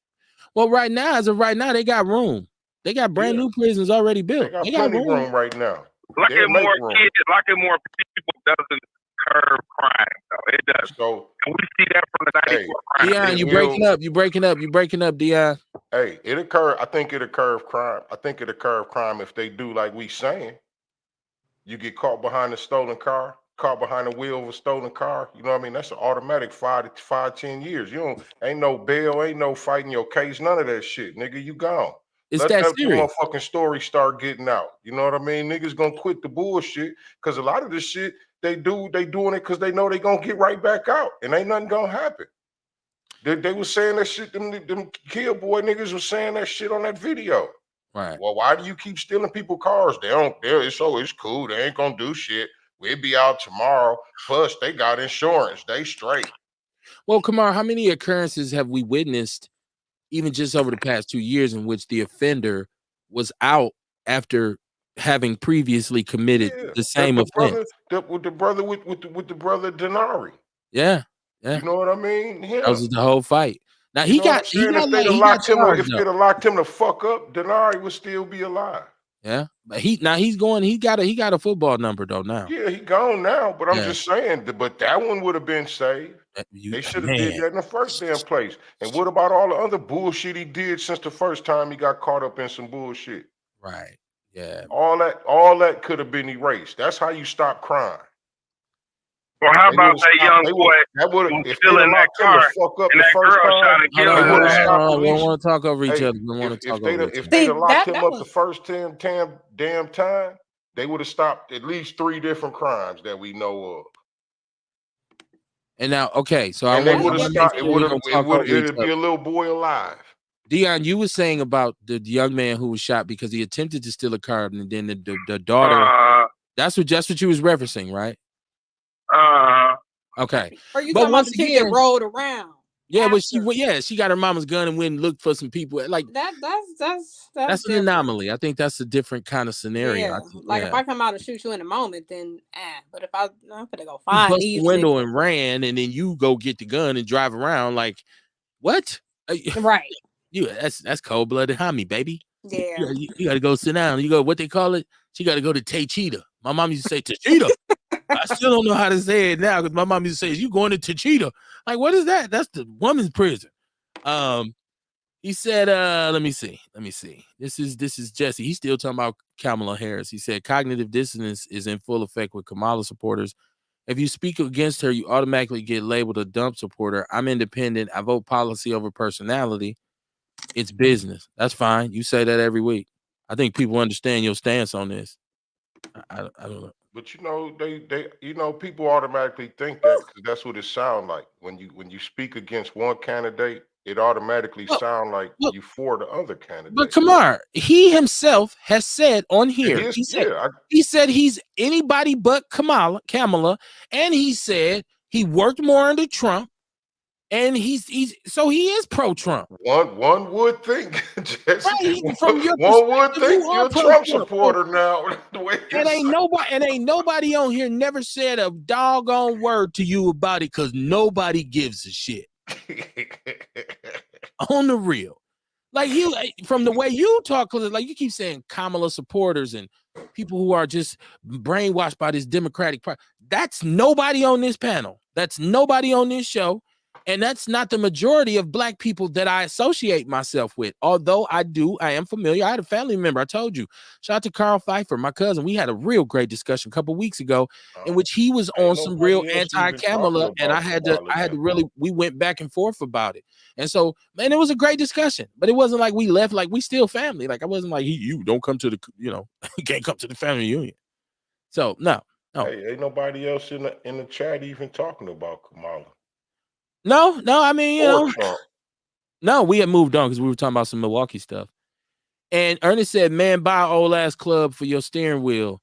They don't have enough patience to steal that car. Yeah, how many cars are still on the road, though, that have the steering column, though? I think part of this problem is the technology that we're dealing with, especially in the Kias, was something that you could Jimmy rig with something like a flash drive or something. Like it wasn't necessarily about peeling the steering column, but you're right though, in that even if you start it up, if they got a club on it, you ain't going nowhere. So there you go. Now, but they'll get smart, but you still got to cut that club off. So yeah, it's a deterrent. Yeah, that's a good idea, Ewok. Get you a club. I always had before I got cars with my car doesn't have an ignition. But as long as I had a car where, it had a steering column, the old school, I always had that club. I slapped my club on before I go in the house. Boom. Or I had the Chicago collar lock with the big ass padlock and the club and a kill switch and an alarm. So it's going to be hell to take to the captain to steal his car. So you're right. They don't have the patience. He said, I'm not a dump supporter. I want to make that perfectly clear. I'm just letting you know what it was like for me under Trump. There you go. I'm happy you was thriving, man. But once again, I've been a hustler for a long time, and I'm not just talking about selling dope. I'm talking about getting out there, making sure I can put some twos and fews together. And I've been able to do it under every president that I've been an adult under. Because like Kamar said, hey, or even Outkast said on the classic album, you got to get up, and get something. How will you make it if you never even try? You got to get up, get out, and get something. Don't spend all your time trying to get high. I ain't talking. But a lot of people don't understand that Trump inherited Barack Obama's economy. I just said it was transitional, because he was only in one. Yeah. So yeah. Like the reason this shit fucked up now because of the pandemic. Like I don't understand why people don't see that. He said he put them comments up 45 minutes ago. Much. I know I'm not. I ain't in real time with the chat room. You're right. I just read them. So if you have changed your opinion. He said he put it up 45 minutes ago. You change your opinion? I don't know. Y'all listen. If you in a city, watch out for these. Especially ladies. Watch out for these bogus ass fake towing companies. Y'all see this? Where they're towing people's cars for no reason, and saying that they're doing it for the city, and then they're saying like a lot of women have come out and caught these dudes with the car, like, what are you doing? And they say, well, give me $60, $80 to take it off the hook. And they take them to like a strip mall. There's a whole thing behind this because there was a report last year in which they found this lot over off Villard. And they had all of these cars that had been towed. Now people got my car towed. You call the city, we ain't got your car. Fuck you mean you ain't got my car? It's sitting somewhere on Villard. I believe this is a contributor to the chop shop shit for me personally. When I look at that, I say that ain't nothing but a little. I remember Sherwin telling a story like this, but I think at the time niggas kind of thought it was still like a city type thing because it was one of them events maybe last year, and his car got towed, and then he called and they told him, you know, they ain't took it to the lot yet. It's over on like St. Paul. So that's not even how the city operates. Yeah, that's not how they operate. I done had my car towed to the city lot before for parking tickets, and I was going to, because that's next up, is parking in Milwaukee is dumb, stupid dumb. But no, I want to give people, I want to put people up on, if somebody's towing your car, you got the right to stop them and tell them I ain't paying you shit to you gonna take my car off the goddamn hook. Like it's a scam basically. But it's connected. It's something to do with a strip mall, right? Like, and I know, and that whoever owned, they never did reveal who owned that area over there on Villard where they were finding the cars at. That mysteriously kept that kind of hush hush. So I need just beware if you got all your shit right and you ain't in no handy zone or nothing like that. Nobody should be towing your goddamn car, and they better be careful for somebody. You know how we get in this city, man. Once it's known, especially, and now the person who really worked for the city is in jeopardy. Because you're like, nah, man, you don't say city on your truck. We got a contract with them. Fuck that. They need to make it so. They need to make it so that they have some kind of proof that the city is actually sending them out to get it. Right. So when somebody go out there to talk to them about their car, they can show them this paperwork. This is valid. Right. They need something like that, man. And that's what I was gonna say. Like, how do you not know if somebody contracted through the city? Because I think it was one of those events downtown he was at where everywhere say no parking, so plenty of motherfuckers was getting told, but they couldn't take everybody to the lot at that time, so they put it on a random street. Even though I think that is a scam, how can you really just know the difference? I can tell you, I'm saying it as if you catch them. If they get you come out the club and your whip gone, it is what it is. But if you catch them, you make them know, motherfucker, you gonna need to call a squad over here right now. Straight up. And when they get there, if they say yes, sir, I say, all right, well, he going to the lot, right? But you ain't moving my shit. You gonna have to call your backup. Don't call no other. Hey man, where you at? I'm around the corner. Tell dude. No, you need to call a parking checker or a cop, a physical police officer need to come for you to take my shit. And that's the steps we got to take. You know what I'm saying? Like until they come up with a definitive way to show, nah, this is city. And man, that lot be, oh my god, it's such a fuckery. But they charge like $75 a day, and then most of the time you got to pay half of the tickets you owe. I do not miss parking on the street. Okay. One of the things I love about my house is I have a driveway. Because that parking permit shit, that get up, switch the car to the other side, and oh my man, even be times and you get them little tickets and you forget, right? Like I was bad about oh shit, I got a ticket. You take it off your windshield, put it on the seat. Pretty soon it's in between the seat. It's on the floor. You put it in the glove compartment. End of the year, you get ready to file taxes. $500. Yeah. So they go from what, 35 to 75? And you like, oh shit, I used to have to go up there and Tatonia. It goes from 20 to 25. And then it works its way up to like 30. Then it usually tops off at 50. So I don't know how you got to 500. No, I'm telling you, at one point it was topping out at $75. If it was like 3 or 4 months, because I would forget about them, and I'm getting them. Like once again, I'm forget to get up and move my car. Fuck, ticket. Parking permit expired. Shit. Ticket. Parking permit and parking permit, but car on the wrong side. Ticket. And I'm ripping and running. I'm working 2 jobs. I'm running my properties. In my mind, I ain't saying, hey, man, stop by the precinct and go pay this ticket. Internet wasn't popping like it is now. Now I could just jump online and do. But I'm talking about 2006, 2007, and before that, you got to go to the fucking police station or to the center, to the thing, because I wasn't mailing them shit. Matter of fact, I mailed a payment one time, and that ticket, I had to go down there. I showed them, check stuff, and we don't know. We don't know what happened to it. I never seen it. And the ticket, I ended up having to pay it in cash.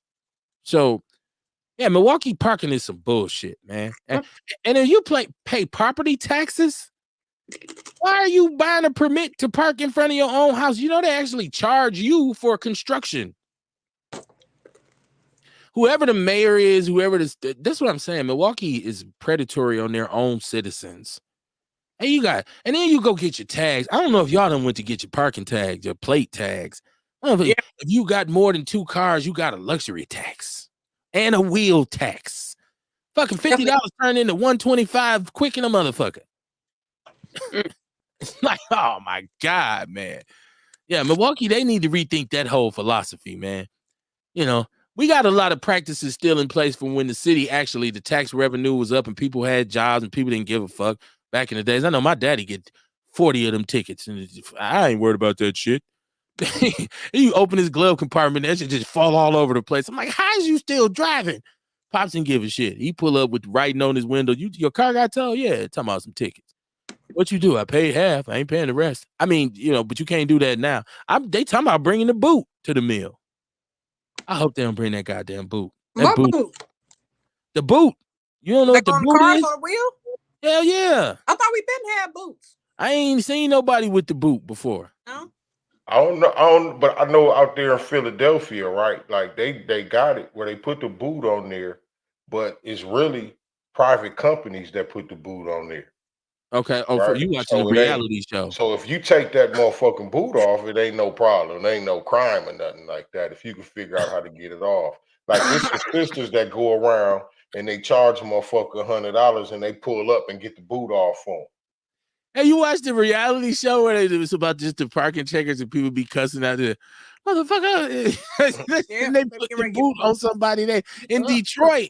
They will boot the shit out of you in Detroit. The show where I was watching, she was just riding around giving plates, and the dude was driving behind her in the van.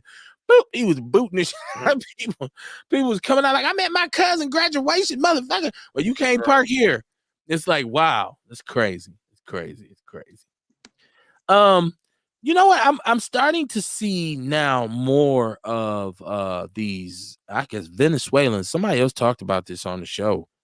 And there's some major issues with, I guess, these gangs taking over. Like one just happened in Chicago. Like, yeah, remember I was telling you about that last week? Yeah. And then there's one in Denver. Chicago. There's one in Denver, and they having that problem in Chicago too.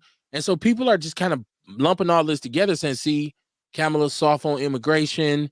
They're talking about all these benefits they're giving immigrants. In terms of, I seen one in California, they were saying they will help them get houses. We need to regulate that. We need motherfucking houses. Yeah, right. But you show if they've just taken over apartment complexes and just murdering, goddamn, what you waiting on? They didn't think the cartel and them was going to come. I mean, even right now, around like 27th, 24th, 23rd, and Burleigh, them Hispanics over there thick. They over there, they buying up the cribs, fixing them up, got they little, I mean, like, you drive through there, they walking down the state, they're over there thick. Like, well, Hispanics have expanded across the city. There's some Latinos who live over here. I'm on the northwest side. They used to only be on the south side. I mean, well, it's a lot starting to be in that hood. Meaning, soon it's going to be their hood. That's what Burleigh. That's what happens. That's what happens. I tell you, the Hmongs ain't far behind. Yeah. And if I was to judge what I see in Minneapolis, the Somali population is not far behind, because Somalis have just snatched Minneapolis by the throat and just said, "This us." At my daughter's graduation, I was in disbelief. I know half the kids who graduated from the University of Minnesota had to be of Somali descent, and they were like, we was in the crowd. They was deep. They was like, they were deep. I see white people was so mad because they kept getting up there with signs that's saying something in regard to Palestine and Gaza, and like people would cheer, and I could see the old white people in the crowd, like, God damn it. I wish them motherfuckers would wear shoes, them rusty foot motherfuckers. When I be in the Mall of America, they be walking around with the sandals on and shit, like, But I do though, kid. They got booty toes, like booty nails. They got booty toes. Them motherfucking feet. The fact you even be looking at their toes that hard. How can you? That not in the winter, because in Minnesota, I'm here to tell you, boy, that hawk get the hawking up there. I mean, I'm trying to talk to my son right now because he's in school in Minnesota.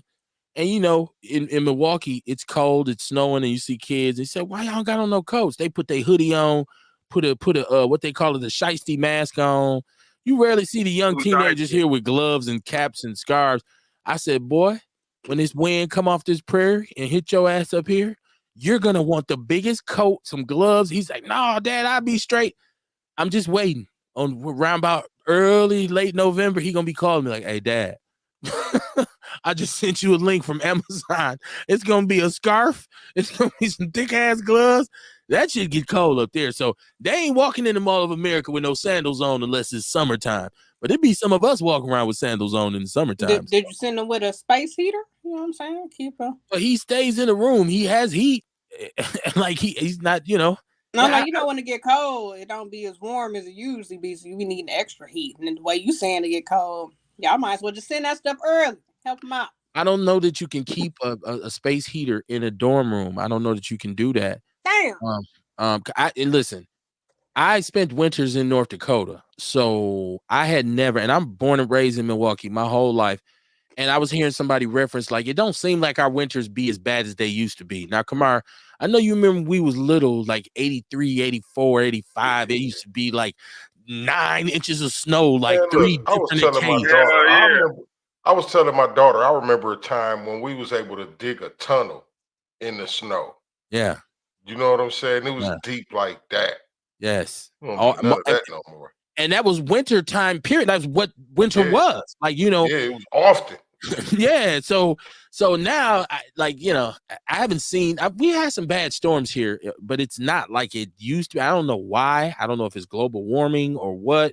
You know it's global warming. We haven't had that type of snow, and I'm gonna say a long 10 time to 12 years. I got a picture of it on my Facebook. I would even say longer than that. Because in my adult life, I don't remember one of them storms. Like, maybe it's because of the equipment is improved. I'm telling you, we used to have at least 3 or 4 times a winter where snow would be like above our heads damn near when we walk into school. The snow banks after they shovel and all that shit.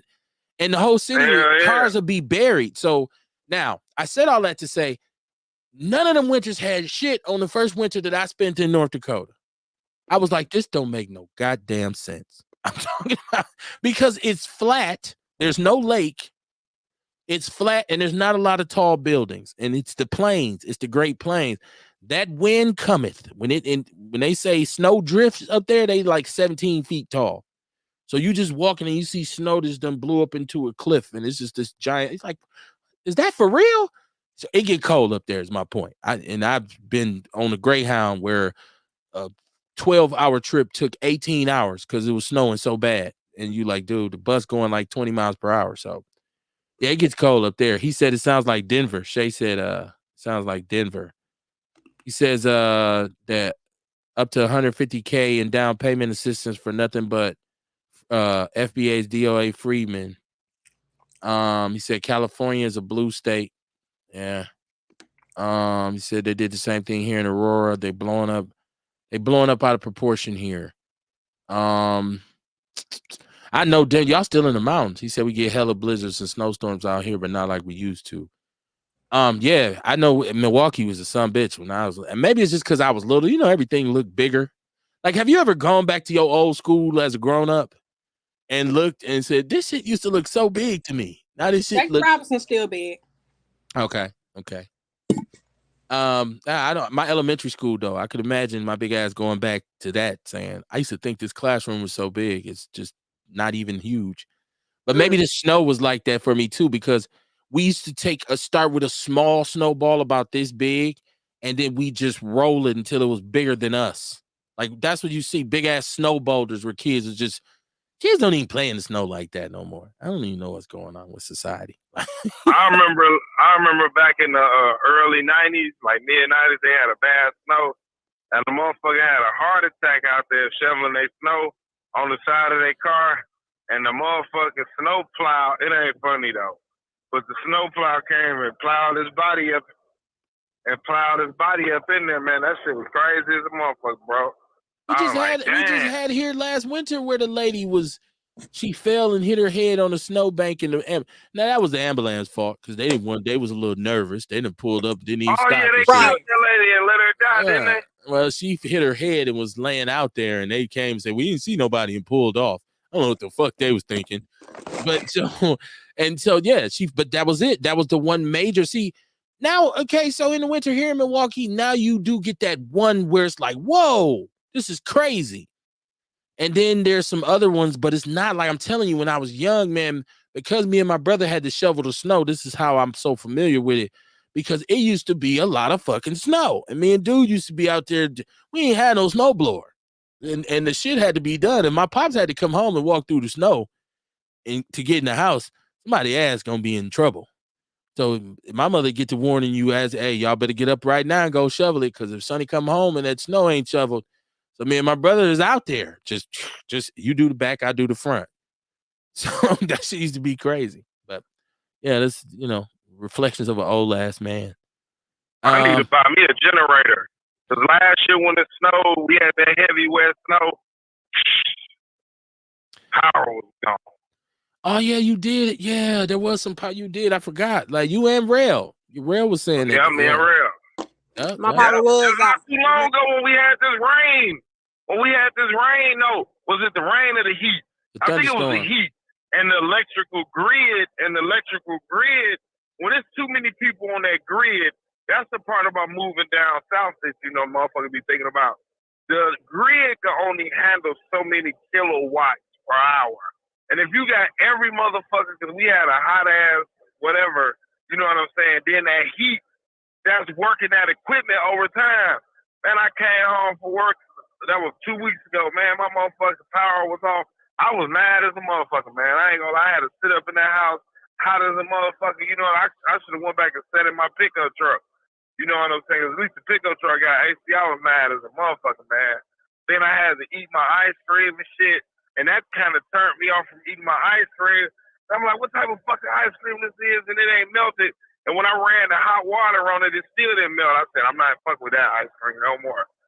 Yeah, ice cream ain't right no more. They be saying that ice cream ice cream is called ain't none of this shit right. Frozen dessert or some shit now. They got to change the wording and yeah.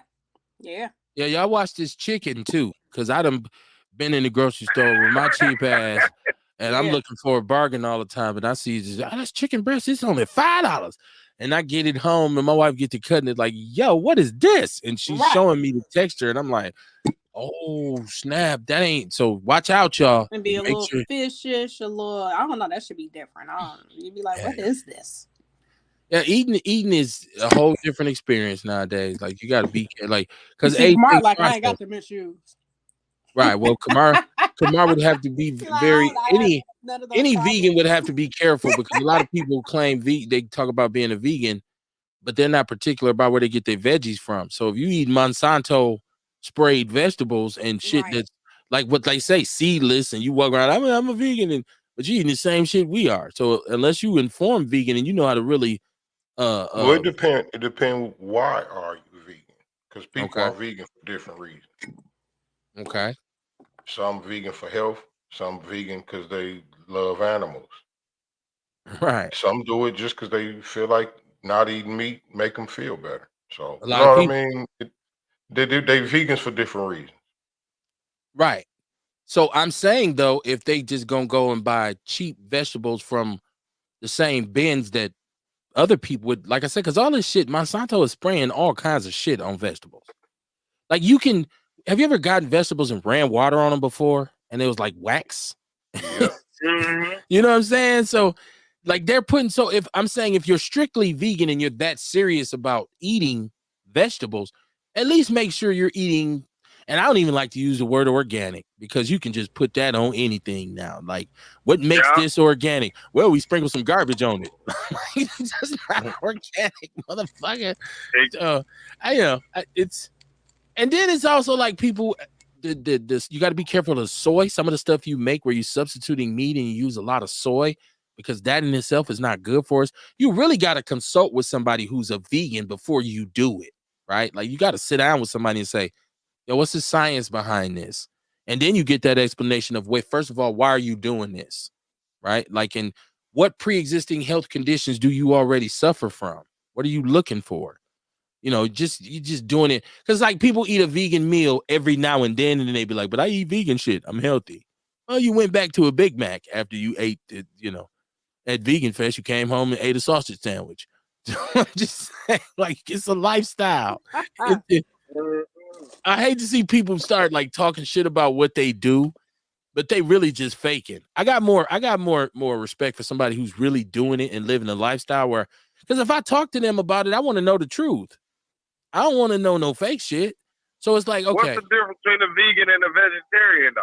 I'm confused. I thought that was the same thing, but Kamar might be able to. Vegan is no dairy and none of that. No dairy, no meat, nothing with an animal face. Nothing that got anything to do with an animal. That's a vegan. Yeah, and what's a vegetarian? Usually just a no vegetarian meat. may do milk, dairy, cheese, you know, that type stuff. Okay. And veggies and stuff. Yeah. Okay. For me, it'd have to be all about what your health dictates, man. Like, if you can't really handle, if your blood pressure and shit, you do got to watch the meat. Like, you don't have no choice. And ain't, why you doing this? Because I was sick and a motherfucker, and I can't eat bacon every day no more. Like, that's. Yeah. I'm not anti-pork. I just eat bacon every day. Well, anyway, though, bacon.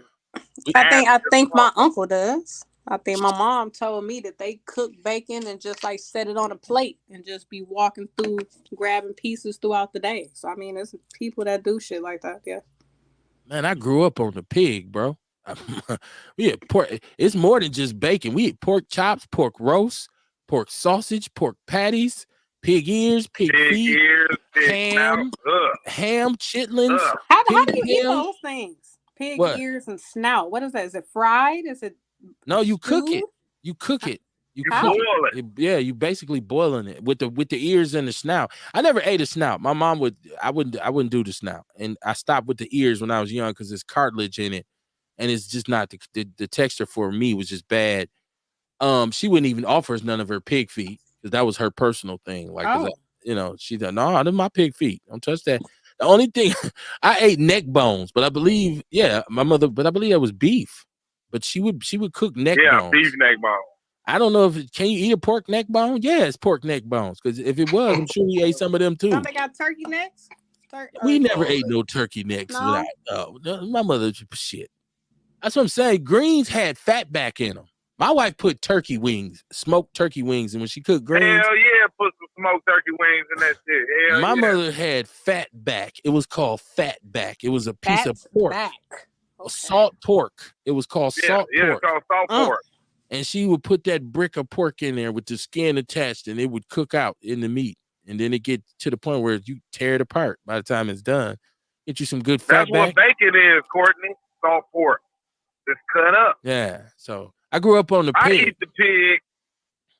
the pig when I only eat ribs and byproducts. You know, like brocks and Mississippi railroad sausage, but that's far as I'm going. I don't want no pork steak, pork chops.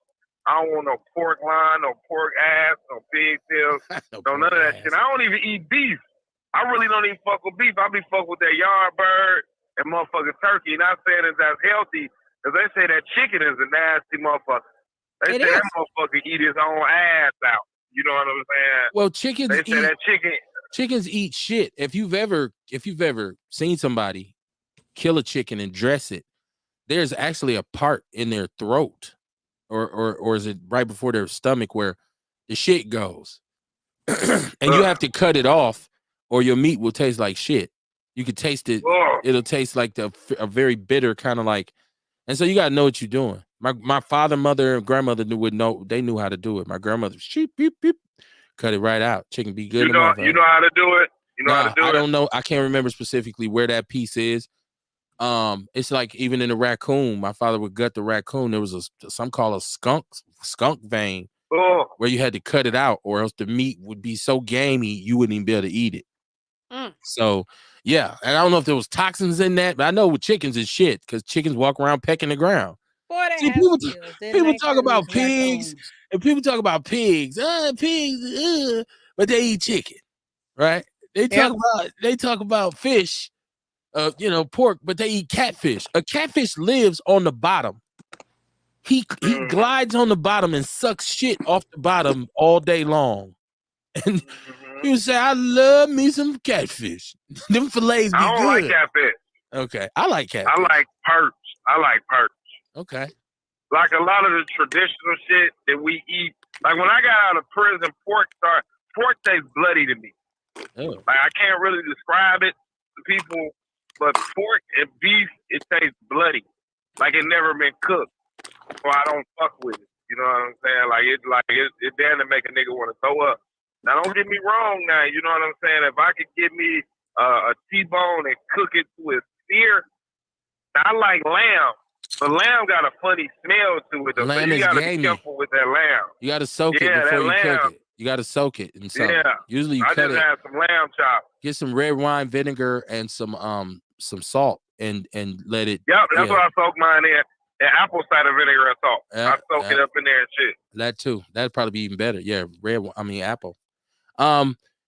Mama Jenkins said ham hocks and salt pork. She says she eats head cheese. If I can find a slice of Glorious Malone, I'm eating it. It's spicy. I'm eating it. I'm sorry. And like we don't get to pork like that around here because my wife be on some regulatory shit. Like she's not cooking no pork because she don't eat pork or beef. And even when she did, pork is hard. I ain't had a pork chop in years. I'm talking about pork roast. Like if I get some bacon, I'd be happy. I see some breakfast sausages. I'm like, I'm cooking this. It'd be turkey. I'd be like, dude, I'm to the point now where I'm eating turkey spaghetti and I'm liking it. Whereas I'm like, no, You supposed to. They the same thing. Ground beef. No. I like beef. I prefer. Listen. Steaks, ground beef, I'm eating that, right? Like I'm gonna do a steak. But even with pork, like I said, if I get some bacon, I'm like, woohoo! I will do a rib, like Dion said. I will do some ribs, and I will do a tenderloin, but only every now and then. Like I'm saying, growing up, we had pork at least 3 times a week for dinner. Rest in peace to the homie Keon. He took me to get a pork chop sandwich last year for his birthday at what is that, third quarter, first quarter, whatever that is on Keith. Okay. I don't, and it ain't nothing wrong if you eat. If I ran up on a pork chop sandwich right now, like I'm not gonna say I wouldn't eat it if it was, in a restaurant. You go down to Chicago, get a pork chop sandwich. But I think the thing is now we have moved away from pork every day. Like I think all of us, especially if your parents from the South, pork dominated your diet. Like and everything was fried. My mama fried food in lard. I mean, straight lard, animal fat, right? Like pig fat. Right. Yeah. Somebody got an echo. I feel down home when you had that. Say that again. I said, so it feel down home when you had that. I don't get that shit now. I don't like if I get some hog head cheese, it tastes good to me. And it reminds me of my mama because me and my mom used to sit up watching like Hawaii 5-0 and Columbo and all this shit, eating hog head cheese late at night. Or pork that's skin. what I mean, because you don't get it. So when you do get it, if you do get it, it's just like a wonderful delicacy, huh? It's delicious. And if my kids, since they ain't here, no, not to me. Not to me. I don't fuck with that bologna, that liverwurst cheese, no ham. I don't like processed food. Like I don't eat cold cuts and shit. Now don't get me wrong when I say I don't eat gyro meat. Wait, hold on, let me finish. It's not an everyday occurrence. Like I might eat, I ain't had a gyro. I've been craving a gyro too. Matter of fact, I'm glad you said that shit because I got a gyro kit in my motherfucking freezer I need to take out. But I still got Labor Day food because there ain't nobody but me. But the gal don't fuck with no pork. She don't want pork on us. So I cook turkey broth, a lot of chicken. Processed. I love turkey legs. Oh my God. Like I want to go to gal. Processed food every day, Dion. Hey, Dion. Ewok is on the line. What you gotta say, Ewok? What up, Walk? Hey, Dion, don't nobody get no fuck about what you like. That turkey bacon tastes like Domino's cardboard box. The Domino's pizza tastes better than the damn cardboard box, or the cardboard box tastes better than the fucking Domino's pizza. Turkey bacon is good. You gotta know how to turkey cook. bacon nasty to the It is. It's disgusting. I've been eating Italian sausages with pork in it in my spaghetti my whole life. I'm 51. If I die, you know what? I like chitlins. I like pig feet.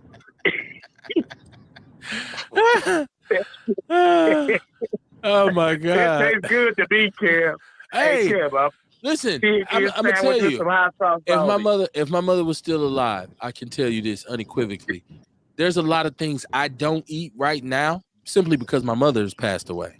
Because if my mother was still alive, I would eat chitlins at least once a year because she was gonna make them on New Year's Day, no matter what. And pork chops. My mother would call me, "Hey, baby, I cooked for you. I made you some fried pork chops. I don't like them breaded." So she'd be like, "No, I didn't bread yours. I just fried them in a skillet." I come right to the crib, give me some hot sauce and some Wonder Bread. It's time to go to work. Pig ears. Well, no, not the that tails in the ears, but red hot sauce on them. Man. Jesse says that's all his grandmama used to make was pork for the most part. Shabaka, you right. Book 'em Dano. That's my mother's favorite part of Hawaii 5-0. She loved McGarrett. Like you get to stay up late with her if you're gonna watch Hawaii 5-0. Like I've seen all them episodes. That shit was crazy. You said I haven't had a pork chop sandwich in years. Me neither. Listen. When we get grocery, we don't. When we go to the grocery store, especially now. But even like my kids, once my wife got on the food thing about like limited processed foods and sugary drinks and all this, everybody in our house got regulated. Oh yeah, that's me. All the junk food, all that shit just got like, damn, we ain't got no more cookies. Like, no, that's too much sugar. Like, what do you mean? Hey, Kev. I know marriage is a wonderful thing, and compromise is compromise, but I'm making me a pork chop sandwich with some grilled onions on my shit. When I get good and goddamn ready, you don't get to regulate what I get to eat. No, now hold on, Ewok. When I say regulate, meaning she's not gonna buy it or she's not gonna prepare it. Yeah. If I just so happen to go get it myself and cook it, I ain't like I'm gonna get slapped. But she's not gonna cook it. Like, well, I'm not. No. And my wife is her most famous thing is you don't need that anyway. You don't even need it. Okay. Y'all don't be needing it. The men's don't be needing it. The shit, them 3 slices of that hog head cheese here, man. in the refrigerator will Courtney, remain you be quiet mine. Before I put Dion on you. Uh-oh. What? Courtney, you be quiet before I let Dion start talking to you. Look here, you don't be talking too much. See, now why are you pouring flame on the fire? Because Dion been cool. He ain't tripped. He ain't even harassed Courtney tonight. You gonna put that in his mind? Right, you making it seem like a dog that sick on somebody. All right, I'm gonna get off here. I didn't already spark the flame. Get her, D. No, I'm gonna like he's somebody you can sick on somebody. Courtney, yeah. But you know what though, Bull, you is right though, bro. A motherfucker do eat processed food every day. I agree with you. We all do. Most people, and even most vegans. You know what I mean? Even a lot of vegans eat processed food. I mean, macaroni and cheese, that's processed food. You know what I mean? All the fake meats and stuff is processed food. You know what I mean? We all still eat it. You know, I keep telling everybody, we all in our own space at our own time. You know what I mean? On this journey. You know, we doing what we doing. We are where we are. You know what I'm saying? That's why I don't knock nobody. I don't knock how nobody eat. I don't tell nobody what not to eat. I tell them what it can do. You know what I mean? But I don't push it. That's an excellent point. I think it's kind of selfish to try to make somebody think like you. That's a great point about the processed stuff, though, Kamar, because a lot of people don't understand when you are talking about that the ultimate meats and the fake meats, that they don't understand that's processed from soy, which is what I was referring to. Some of it is processed from soy. A lot of it is, especially with the Impossible Whopper and the ones that they was marketing. The Impossible does have a soy in it. The Beyond doesn't. And that's bad for some people too. But either way it goes, it's processed. That's what I'm saying. Like You got to leave If it people ain't alone, listen, man. if it ain't fruit or vegetables that you recognize, it's processed.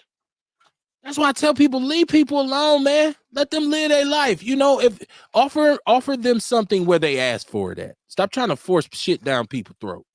If you want to enlighten somebody And and you want to bless them with some information or some game, do so and move on. If they say, fuck that, you don't know what you're talking about. Hey, brother, I was just trying to help. Just keep it I moving, know man. last week, a couple weeks ago, I bought some cherries from motherfucking Myers. And I took them to Chicago with me, y'all, spending the weekend with the gal. Them motherfuckers taste like they were soaked in bleach. If I knew that they taste like that, because I can't eat cold fruit. Like, I'm getting older now. My teeth is sensitive. So I got to take my fruit out and let it sit and get a little lukewarm before I get to eating this shit, because it just drives my teeth crazy. So Damn. I didn't taste them. Yeah, I didn't taste them. And then them motherfuckers taste like they were soaked in bleach. I was like, wow. You know, and then I heard a lot of people on Facebook like, damn, what's some good cherries at? You know what I'm saying? These cherries I got. And I guess it was going all over, because cherries usually like an arm and a leg a pound. So, you know, when they sell the cherries for $1.99 a pound, you got to be skeptical of that shit. The cherries is usually high as a bitch. You got to, like, do a second mortgage on your house and shit like that to eat the cherries. So when they giving them away like that, like, yeah, them was a bad batch of cherries.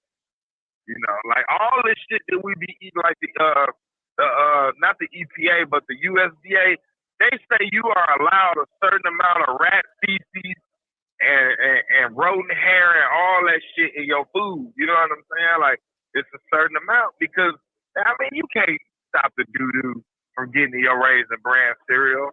You know, like, and I still got a phobia. This is something different. But I don't like I don't like putting a bowl of cereal up under a cabinet, because years ago I was by one of my friend's house and I opened this cabinet as I got some cereal. But I was a shorty, I was a teenager, and a motherfucking roach fell up in my shit. And so now, even in my own house, and I ain't got one roach to none, but I'll be still skeptical, because that shit, you know, it's like that's something that like fucked me up for the rest of my life. You know, a roach falling your cereal, like, whoo, my mouth watering. Like, I feel I want to throw up now just thinking about that shit. I didn't eat it, but my mouth was ready for it, you know, and I didn't even make me another bowl of cereal. I was like, fuck this shit. Yeah, that motherfucking roaches. Woo. But it ain't just our food that's fucked up. It's everything that's fucked up. And I mean, if you worked in a factory, you know, everything fucked up. I mean, even working in the factories where, you know, they make the mouthwash and the detergent. You know, a lot of mouthwash is made right in Port Washington. And, you know, it's always paperwork flying around that the workers see that is mold on the machines, is mold in the mouthwash. And really all the managers and everybody just keeping that shit under wraps, still sending out fucking mouthwash. You know what I'm saying? So it be fucked up all around. The foods, any product we put into our bodies, everything, into and on our bodies. Mama Jenkins said chillins are a gourmet dish. It's better than steak at times, especially if they cook right. Woo! That's a powerful I statement. can only imagine y'all closing y'all eyes, eating them. No, because you know what? Like I said, I guess for my mom, it was a process because she cleaned them thoroughly first. And just initially, the smell of her when she cleaned them, that's very memorable. But then once they started cooking, and I noticed that she would put like take onions and chop them up, and she would put other stuff in the pot with them, and it kind of killed the smell, but it was a very distinctive smell. You knew you was eating chitlins. It wasn't nothing with today with steak or nothing. It just hot sauce and chitlins in your bowl. And I don't know what all she would put in them, but they used to be good. I'm talking about me and my brother used to go to town. Like, man, mom, these chitlins, it's crazy. I have not eaten any since she passed, and she passed in 2006. He said, Shabaka said, I don't do hog guts. The smell of that shit makes me vomit. That shit is what the slave master forced on us. I don't know. We didn't have no slave master, and we was eating that shit. We was chewing. Mama take me down to Lena's. She had a sale paper. Like, take me to Lena's. They got chitlins for $2 a bucket. She go buy. Chillin' high as a motherfucker now. Now they are. Yeah. Now they are, but back then, no. Gauss. She said, take me to Gauss. They got chitlins on sale. You go down there and get like anything 6 we buckets. like. Anything we like, the white man take it and monopolize it. I remember you get chitlins $7-8 a bag, $40 a bag for a bag of chitlins, but the white man see them niggas like chitlins. Yeah, well, they So like now them we gonna too. charge them niggas. And see, that's another thing too. The misconception is that we're the only ones who eat them, like just like head cheese. German people, a lot of any other culture that deals with the pig, pretty much eats the same things. I think we probably was the only ones who did the feet and the tail, maybe. But I go and Pick and Save all the time. They have what they call it sauce. We call it hog head cheese. And I can look at it and tell, I'm like, no, I wouldn't eat that. It's not the same. You can tell it's not the same mixture of spices, and it's just more gelatinous. It's not even that. The meat part of it, where my father would boil the meat off the hog's head and make the head cheese off the meat. So it wasn't just the gelatinous gel parts. Theirs is mostly, you look at it, be like, what the fuck? So, there are other races, other cultures. We're not the only ones who eat pig, man. And we're not the only ones who eat chitlins, believe it or not. Yeah, a lot of them Southern whites eat that shit because they came from the South. Well, I'm talking about in Europe. I'm talking about in Europe and overseas. Like, they have different recipes, man. But we think we the only ones. There's some nigga shit. Like, nah.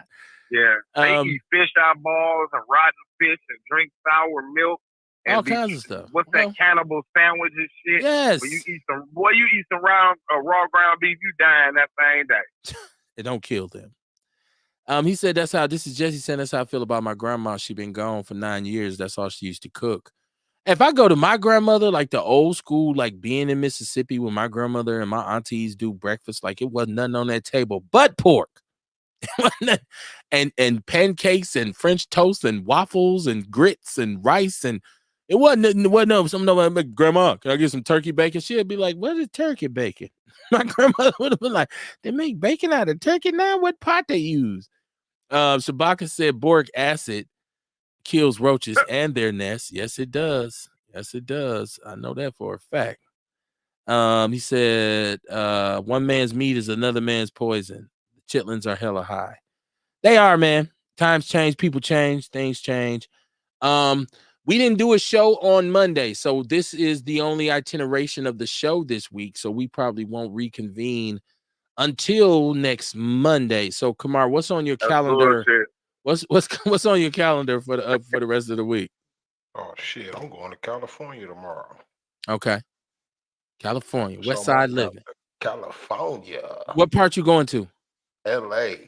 Oh shit. Okay. Hey, don't you know? You be careful with what type of hats you wear down there too, bro. Mm-hmm. They be tripping over them theme hats. Yeah. And then don't go down there using no drugs, bro. Don't do that, bro. This dude right Don't here. do that. Man, I'm finna be high as a motherfucker. What you talking about? I'm finna be high as a motherfucker. What you talking about? Right. You gonna go to California and not hit no weed? Like California got the best smoke. Man, what you mean? Don't smoke nothing out there. No. I'm against marijuana use. Yeah, we know. We heard it. We heard you with that bullshit. We don't want to hear that shit. This ain't no just. Ain't no just say no. That's almost like the Kamala versus Trump. Whatever. Like people make exceptions. Dion, do you drink coffee? Do you drink coffee or energy drinks? No, I do not. No energy drinks? I drink energy. Yeah, I do drink energy. Well, if you drink, you're drinking bull semen. Stop it. Ain't that you drink bull skeet or something? Stop right. it. That's bull. That's bull semen. Now you gonna tell me about smoking some weed? I'm gonna see you this thing on why cocaine is illegal too. Well, we ain't talking about cocaine. You talking about you riding around with a Red Bull that's got whale sperm in it. No, I do not drink Red Bull. What? I drink Ghost. Well, whatever. It's still bull semen and shark semen and whale skeet. So you drinking all that shit? Not use drugs. Right? Yeah. Because skeet. I hope is skeet a drug? I don't know. If you. Let me get one of them cold skeet drinks back there. Come on, man. You know, we say it's wrong to smoke cigarettes or we smoke blunt. Right. Then we say it's wrong to do this. We don't know what type of. Then we say it's wrong to smoke weed and drink energy drinks. Like that's a drug. That's speed. That's speed. What are you talking about? That's an upper. Yeah. That's a stimulant. It is. You muted, Kamar. It very is. That shit could bust your heart. But don't smoke weed. And don't mix weed. the energy drink. Don't mix the energy drink with that honey. I'm gonna nail a bitch to the cross. Yeah. Oh my God. Nail you to the cross. Yeah. Come on, man. Come on, man. Stop it. Stop it. Stop it. All right, Mama Kev, Jenkins said, if you want get... some, I start cleaning them in November for Christmas and New Year. Mama Jenkins says she usually cleans about 80 to 100 pounds of chitlins. And that's not even a full pot, but just come and get some around the holiday. I even got the original Frank's hot sauce. Oh, you're going to take me back to being 10 years old. The big ass bottle on the table. Shabaka said the best weed in California is from Tehama County. I don't know where that is. Is that relative? Is that what they used to call it? The place where everybody was rushing in the 90s? Humboldt County, where white boys ran out there. I'm gonna be a weed farmer and end up getting murdered. I thought the best was from Humboldt County. Shabaka says safe travels, Kamar. Said yeah, facts. Dion. He said this ain't no dare commercial. Dion is always anti good time.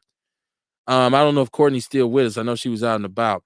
But look here, man, I want y'all to be safe. And I want to say congratulations to, this is something else I want to talk about before we left. Congratulations to JP, the young brother JP. So he signed with Rock Nation. So shout out to him, man. What? Yeah, he signed. That's the one who banged dude in the ass. Yep. Yep. Have you ever made a bitty hit her knee? Yep. Okay. That's right. That is the young man who, for whatever reason. Industry now, ain't he? In industry where they doing that. He contributed, I guess he experimented. I don't know. But yes, that's him, Dion. I'm just still. Yeah, he balled. He signed to Rock Nation. He's had a lot of success with his song. And just to put hip hop in Milwaukee on the map, I know that people were saying that the other brother, Big Frank, should be the next to sign or whatever, because I guess his grind is really intense. I'm not as up on their music because it's not for me per se. But anytime a young brother is succeeding and getting an opportunity to take his potentially create generational wealth in his family, like forget the entertainment part of it, but if he can acquire wealth through this where his kids and their kids will still be able to, you know what I'm saying? Like, I big up that. That's why I was thinking like people, I told you, I'm never putting no other black people down. And I was thinking about how I look at Sexy Red and I'm like, people need to lighten up on Sexy Red, man. Let that young sister get her money. Hopefully she has children that she's going to, and this is hopeful. This is wishful thinking that she's going to be able to make a change. She got to stop showing up at high schools trying to talk to the kids, smelling like weed. All of us need some work though. All of us are a work in progress. So we're so judgmental and we quick to put each other down. And that's something that I really hate. But I wanted to talk about this list of Milwaukee rappers. Now, do y'all think we need more time to talk about this? The most definitive rap songs from Milwaukee and people. Kamar, did you see the list? I know you probably was moving. Where does the list come from? Where? I don't know who compiled it, but it was a list. And of course, us old heads, we're always gonna put Baby Drew and Cuckoo Cal at the top of every list. And the youngsters, they have, people. It's an interesting list to say the least. I did see Baby Drew respond and saying, he wasn't really tripping on that list, but his advice to young artists was you got to have a catalog.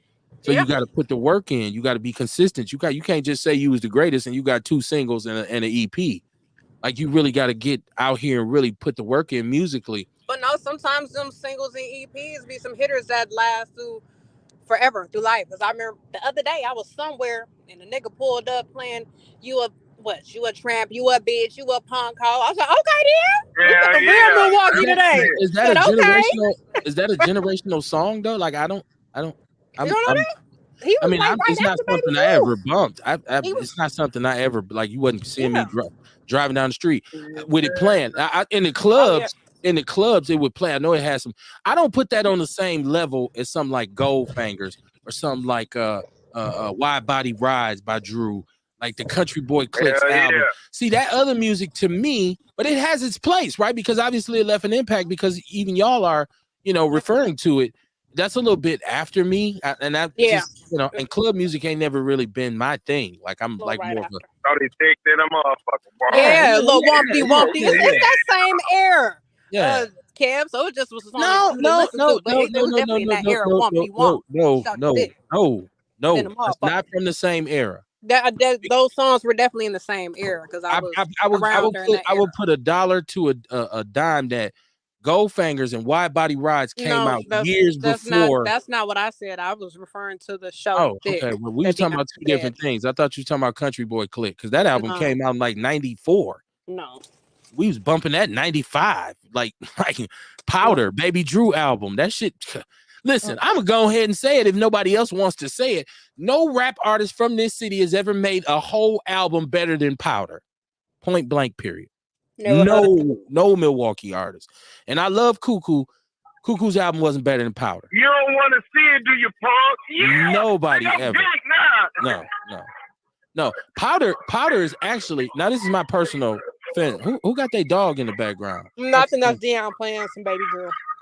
So, I think that's what's happening. I think somebody's gonna get muted. He's playing Baby Drew. That's Deion. Deion, I'm about to hang up on your ass. He's playing Baby Drew right now. You got him excited. No, and everybody has their opinion, and I love how Kamar always frames all the stuff you say you like is based on where you at in your life and your understanding and this and that. I am a music connoisseur. I will put Powder in top 20 hip hop albums of all.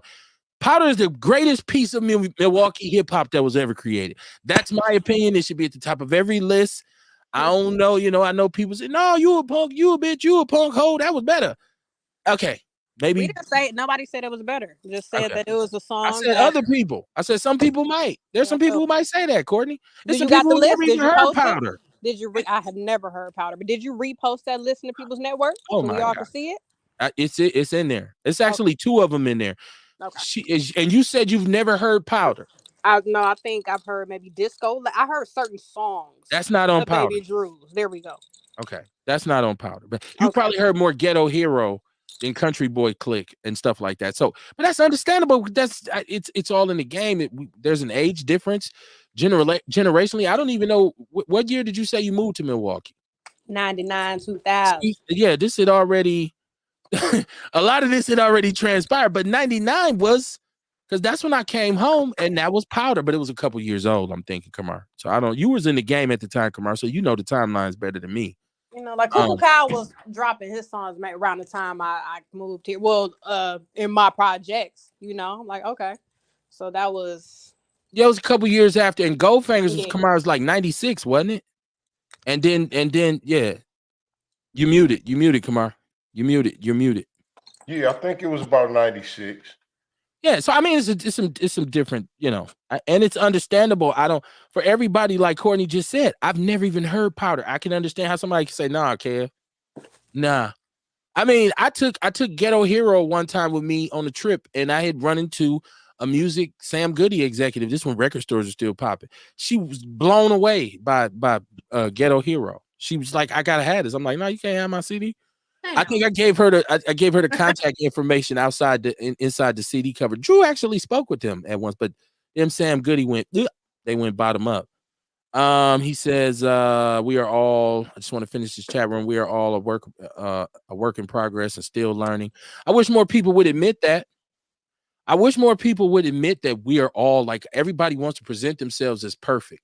Everybody's this Svengali. Everybody's the expert on the topic. Everybody is just I look at social media, people really are living through their avatars. People are phenomenal superheroes on Facebook. And maybe it's just a thing that you do as an outlet to have fun, and that's cool.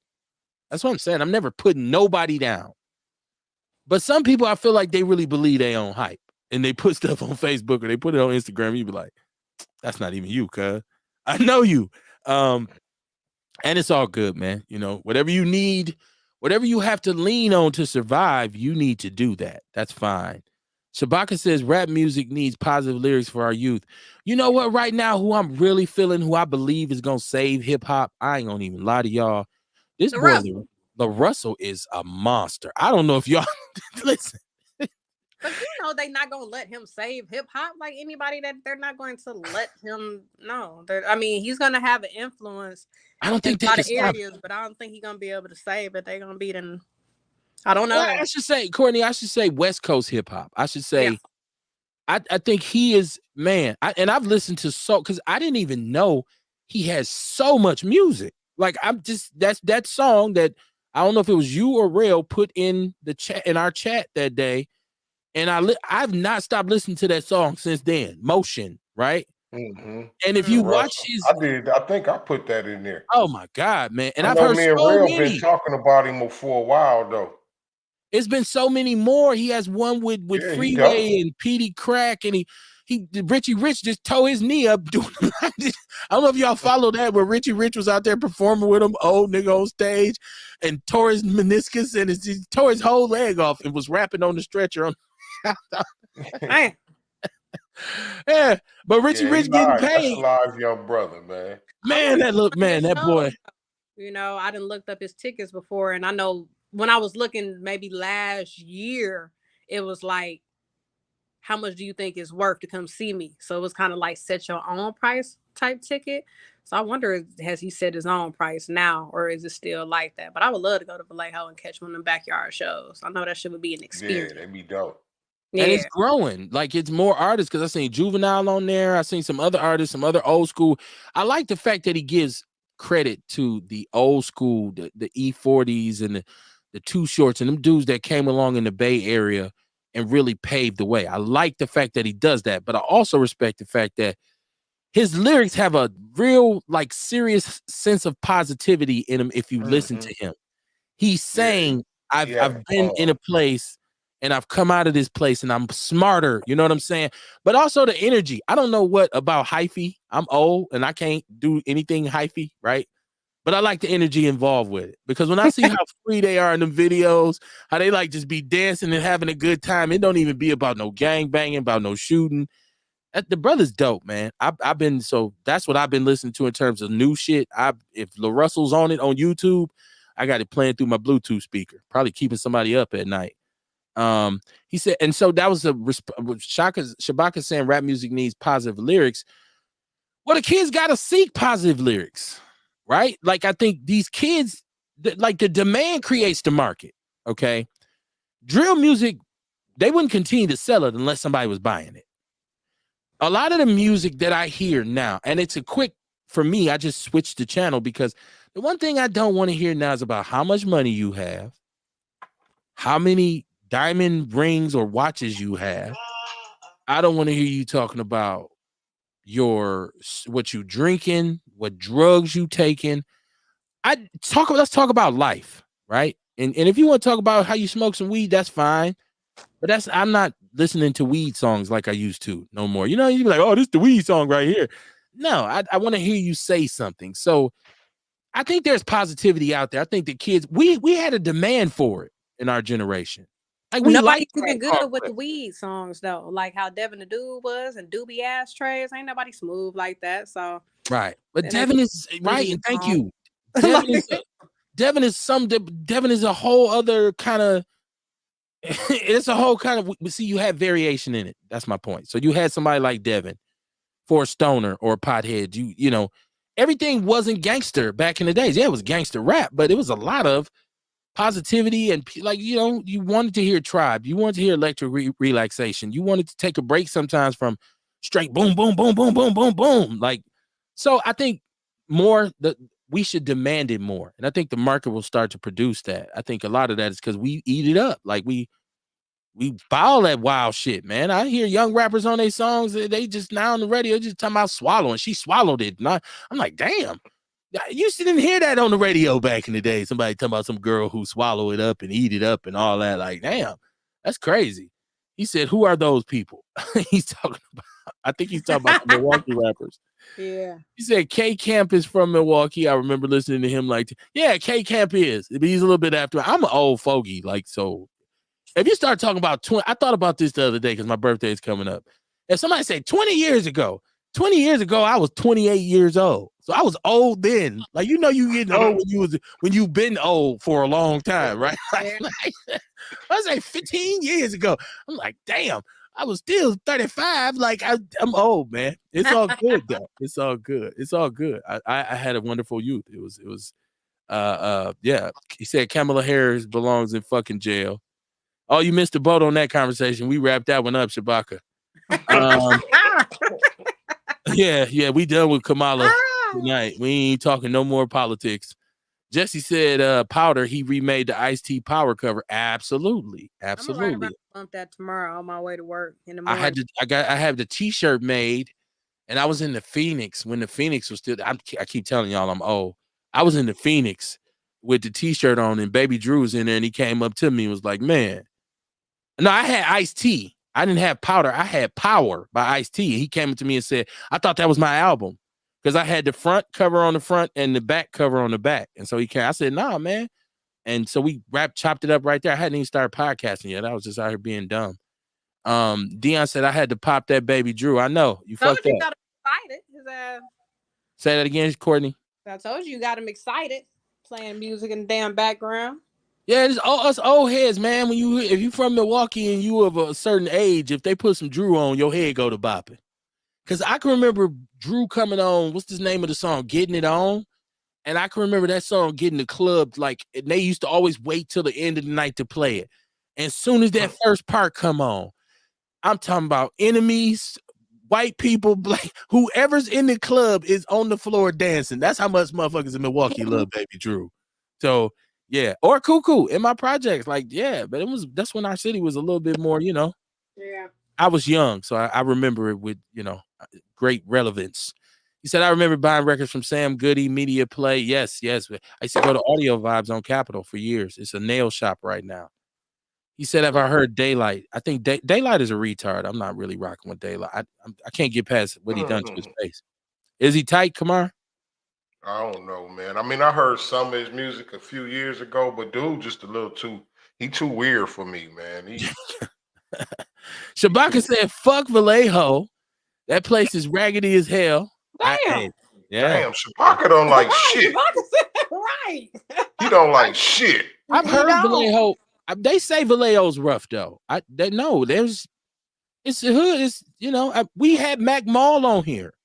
Remember, Kamar, we interviewed Mac Mall and he talked about Vallejo. He talked about him being from Crestside and E40 and those guys being from the hillside. And so they just were warring hoods forever.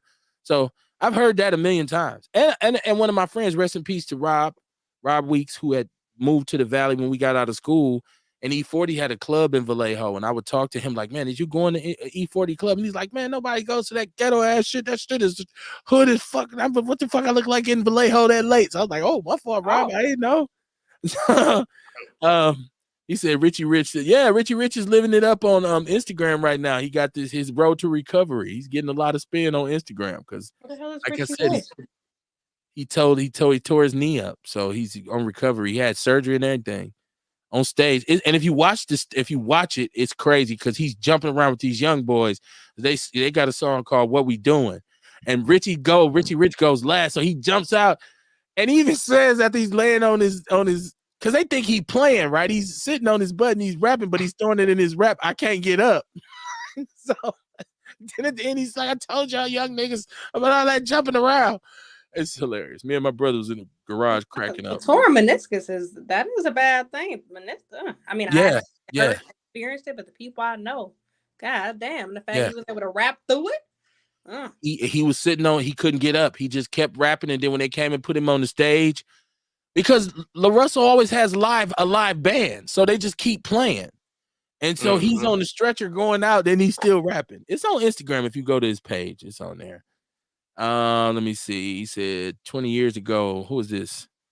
This is Jesse. He said 20 years ago, I was 17. Yeah, that's what I'm saying. I was 28. Had a family and a full-time job. And I feel the same way, Jesse. I was 16. I'm like, damn, kid. I was a family and a full-time job? Man, and a couple cribs. Man, full the fuck grown. Shit, what you talking about? No, man. I look, you don't catch me. I'm happy I made it, and I've had a great time. So I'm not tripping. I feel like I wouldn't want to be a young cat, and right now it's rough. I wouldn't even. They music ain't right for me. No.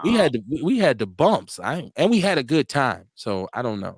I think most eras before this era, everybody, I mean, they probably think they're having a good time. I mean, they probably are, but I feel like all the eras ours going on back seem to be okay. Better music, people actually dancing and shit.